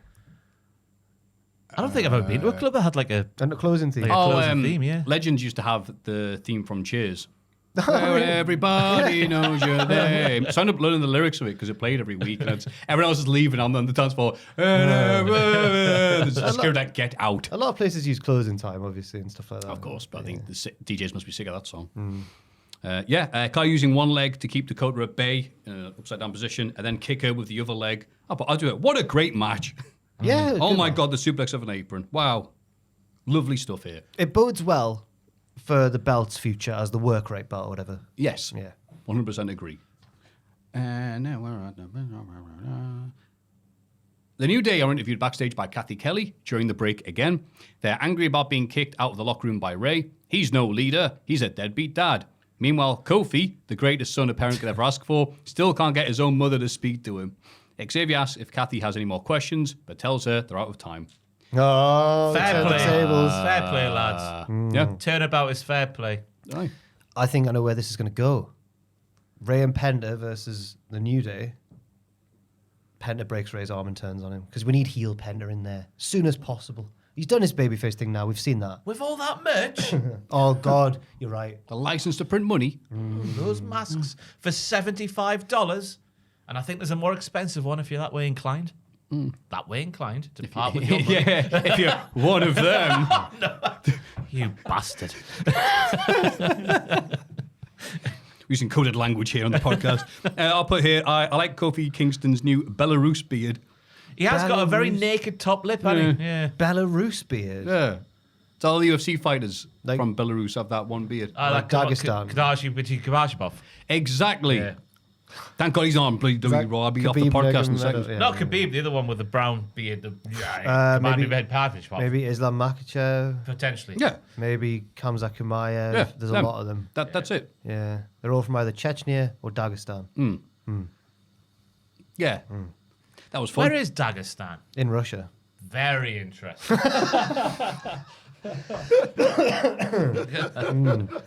Sami Zayn beats The Miz with the Blue Thunder Bomb. Michael Cole can't believe it because he's he had to call that move properly for once. Yeah, and Simon Miller's Twitter exploded. Why? He's a big proponent for the Blue Thunder Bomb. Yeah. Set you up then. He didn't do the thing. Here's Oh, well, that's why he's. Have you he's YouTubed he and before? I'm me. God, sorry, you said it so well. Was that to prove that Miz is utter wank these days? The fact that he lost. I know that Sammy did the haluva kick just before the Blue Thunder Bomb, so he can come back and say that. But he's always going to. He's always going to have lost to a Blue Thunder Bomb now. Why? Here's He's wank. why. Oh yeah, here's why. I think it's fine because the haluva kick happened first, so it doesn't make the Miz look too silly. That would be good if Simon Miller just goes, he's wank! I remember a lot of people used to say that Okada's Rainmaker was actually the real finisher was the tombstone, and then the Rainmaker was just the flourish at the end. And the people's elbow. But then people realized, oh no, actually Okada goes for like 10 Rainmakers a match and misses half of them. It's probably his finisher. So yeah, it was weird. Yeah, but this was a Miz versus Sami Zayn match. I have no other notes about I was it. going to say it was a bit house showy, but that's not a bad thing. It's just two safe wrestlers having a safe match, isn't it? Two pros. Yeah, 2 pros, Up brother. the pros. Yeah. Up the pros. Long writing. These kids could learn a thing or two. Grab a hold, you little pricks. Like this veteran we get a video package of next. Logan Paul. We only hate him because we want to be him. He accomplishes more in one weekend than we do in our entire lives, and now fair. he wants to become the top guy in WWE. He won't stop until he becomes the face of the company. We can keep clicking on keyboards. What? Because Logan will be on billboards. It's a reach. It's a reach. Oh, it's a fantastic Oh, line. God. I still own a laptop. Oh. Try talking like that on Shields Road, Bonnie lad. Someone will bite your nose off, you little cat. Lovely. Forgot that Lovely writing there, Jack. Yeah, he's triggered me there. I've been healed successfully. Oh, well done. That's what you HAEL. want. He wants you to do. Ah. Yeah. But I don't just hate him because I'm jealous of his wealth and stuff. I hate him because he's done horrible things in the past. But he's been a heel, whatever. I don't A great start to his podcast with Heyman this week. Heyman goes, "How's it hanging?" I get it. And they're like, "You Did can't he mean say it that." like here. that? Yeah. I think Heyman knew what he was doing. It was a good Okay. start. Yeah, it's a very Anyway. un-Heyman thing to say. Yeah. The news, I guess, from this segment is he says at the start, "I'm going to become a full-time WWE superstar." Full-time, Yeah, but he was on the rain schedule. It's the same as he was on last time, anyway. potentially. Yeah. I like that line at the end. Keep clicking on keyboards. I'll be on billboards. I don't like it. Oh yeah. It felt contrived to me. I've got 2 keyboards at home. One on the laptop, one on the desktop. How many keyboards have you got? One. I didn't even want to say that because I feel so pathetic and insecure because you have 2 keyboards. Joe, I might how have to many- buy another one. How many keyboards you got at home, Joe? Just the laptop one. Just the laptop one? Yeah. Jack? That's it. Yeah, same as Joel, yeah. Laptop one? God, you win. Wow. Ross is such a good heel like Logan Paul. I hate him, Damn it, 'cause I I've hate won his Ross 2 now. keyboards. I've got more keyboards than you. Oh, and he's full-time with Cultaholic. Oh, damn it. Well, we got worked again. Rhea Ripley comes That was a out to weird celebrate turn. being on top once again. I'm sorry I told you. I was just saying that was a weird little bit, wasn't it? Yeah, can't all be winners. Nia Jax interrupts. She's decided to win the Royal Rumble and take whichever title she wants. Well, hopefully not the IC title, but I like the idea of Sheamus versus How about the Rhea title Ripley. of Mr. from Mr. Phil Brooks? No. You know what I mean. I don't know. Because that dirty old parv wants her. And the ball is bunted to first place. Nia gets distracted by Bayley because she interrupts. Oh, that can't be us. And wonders why she's even out there. Oh, that's right, because she's from this poor, dumb, nasty town. Bayley gets in the ring and argues with Nia, who shoves her down. Rhea gets on Nia's face and exchange headbutts before Bayley helps Rhea clear the ring. Weird brawl. Weird scuffle. Yeah. The choreography of the scuffle was weird. Yeah. Why? Yeah, why? Here's why. I don't know. I don't know either. It just felt a bit odd. They clearly wanted Bayley on the show because it's in San Jose, so they sort of shoehorned her in. Nia was there for seemingly no reason, maybe just because of the Bayley appearance as well. It felt like Rhea was overshadowed in her own segment. Yeah. Didn't really get this. Didn't really care. And she No, yeah. headbutted a Samoan. What a tit, eh? Yeah. What'd she expected? She got headbutted back. Yeah. More. And then Bayley, I thought the most newsworthy bit was Bayley after having a little handshake with Adam Pearce last week, and it's Adam Cole there. Cole Bayley. Signifying a transfer to Raw. She had big eyes on Rhea's title, so she did Bayley end of the segment. But then, obviously, on NXT, I don't think Bayley will fight Rhea for the title at WrestleMania. Same. I think she will fight somebody else that WrestleMania weekend. Her daughter. Suspense. Yeah. After a video package recapping their feud, the main event is Finn versus Damian Priest. First, we get an interview with Ray during the break. He puts over Penta and runs down the New Day. But, like, verbally, not in a car or like that. Finally, Balor and Priest have their street fight. Priest hits the broken arrow on Balor from a section of the crowd through a set of tables below, and the commentators are yelling a lot over this and emphasizing how dangerous it is. Well done, Pat. You're better than Joe than that. Medical team load Balor into a stretcher and take him away, but Priest chases him down and continues the match. JD and Carlito interfere on behalf of Finn, but the Viking Raiders even the odds, and they all brawl at the back. Back in the ring, Priest wins with South of Heaven and celebrates to end the show. It's over. Yeah, that's a mini feud ender, surely. Like Finn versus Priest is done. The stretcher bit, the 3 JD members not being able to get the job done. The hoist on that Falcon Arrow was all chest of Balor. He had his hands like either side of his tits. Oh, yeah. What a strong chest Finn has. We've noticed. Yeah, I liked it. I think Priest's a bit sadistic, but then I remembered all the evil things Balor had done to him. So, you know, You're it's surprised fine. Damien is sadistic. Yeah. Yeah, it was cool. I don't really have much more to, like, it was just a fun match that ended the way it should have. Yeah. Street fight, well, lots of the street fight spots you get in these WWE matches, not to sound like, oh, I'm so used to these. It was very well done and stuff. I was like, all right, cool. Liked the stomp off the apron through the table. That then table went right up and hit him, and the referee had to go, you all right? And he went, yeah, I'm fine. Yeah. I'm hard. I tell you what, lads, I can't wait to see what Liv Morgan's reaction to this is next week. Oh, no. Because as we all know, Finn always wins. When we always listen to Finn, we always bloody win. But he's lost a few in a row now. He has. Liar. He's washed. Stay humble, eh? Yeah. And I like Damien going, oh, you're on a stretcher. No, you're not. And then getting whipped very safely. Whipped? Well, sent, I should say. Well, yeah, gave the stretcher an Irish whip in the ring, and he fell out because I remember when Big Show took Ray off the stretcher and slammed him God. against the ring post, and then Ray just fell on his face. He fell butt side down. Yeah. Yeah. Oh. And I'm like, I'm glad we don't do that anymore. Yeah. And we had a perfectly safe Falcon Arrow off a balcony instead. It was very impressive. I know Finn's a lot smaller than Damien, but it's still scary. Yeah. Yeah. But this ticked all the boxes. It Yeah. was very Ron Seal. Yes, it was. And now we're going to have a break. Yes, we are. And we're back. And Jack has... I found the present. Yeah, it's Norm Macdonald thing. Yeah, that looks real. That looks real. Oh my so God. good. Right, we'll need to From keep it when he's on the Norm show. So it says Norm Macdonald as Norm Macdonald. Which... As Norm Henderson. Oh, really? It says Norm Macdonald as Oh. Norm Henderson. Well, whoops. No, right, well, I'll keep... That should be like... Maybe a frame. That should be like a gift for the podcast as a whole, really. Thank you very much, Montana Billy. I'm sorry I forgot that, the most important present at the That's start. right. You guessed it. Norm Oh, Macdonald. God. I don't want to drop it. Who died the same week as you said you were going to go with the Italian.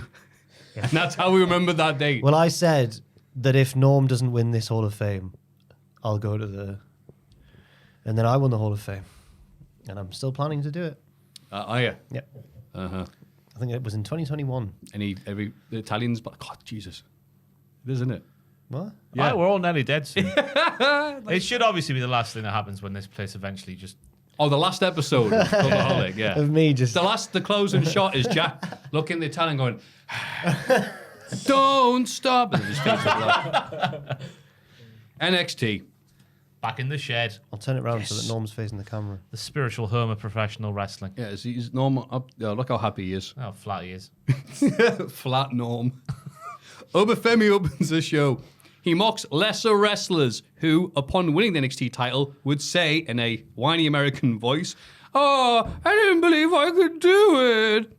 And he goes, "I always believed I could do it." Yeah! And crowd cheered. 'Cause That you're reminded right. me that it's not his real voice. Yeah, we were saying before, like, hang on, Oba, we've seen you. We're not doing that. No, I believe the American is actually the acting, and his promo voice is the real Openly voice. We'll go with that. Do you remember his Level Up promo that everyone found? Nope. I'm so happy to Never be here seen it. on Level Nah. Up. What's level up? Oba is great. He gives credit to Trick Willie, but Trick has a ceiling, whereas Oba doesn't. Meanwhile, Eddie Thorpe is a rat and a deceiver. Oba warns him to stay away, but Tony D'Angelo interrupts. He also hates rats, I guess, because they talk to the FBI. He reminds Oba that he's beaten him twice, and whenever he decides to go for the NXT title, he'll leave him as the double title Don, which doesn't really roll off the tongue. Oba tells Tony to concentrate on his own title, but Ridge Holland arrives. He has a framed photo of his attack on Tony, not unlike the little picture of Norm, and this provokes Tony into a brawl. Oba watches from the ring and is attacked by Eddie Thorpe from behind. Eddie has a leather strap and uses it to hit Oba in the back of the head, and he raises the NXT title. Yeah, the champion was felled. Are we getting the same problem that we did with Trick's reign, where there's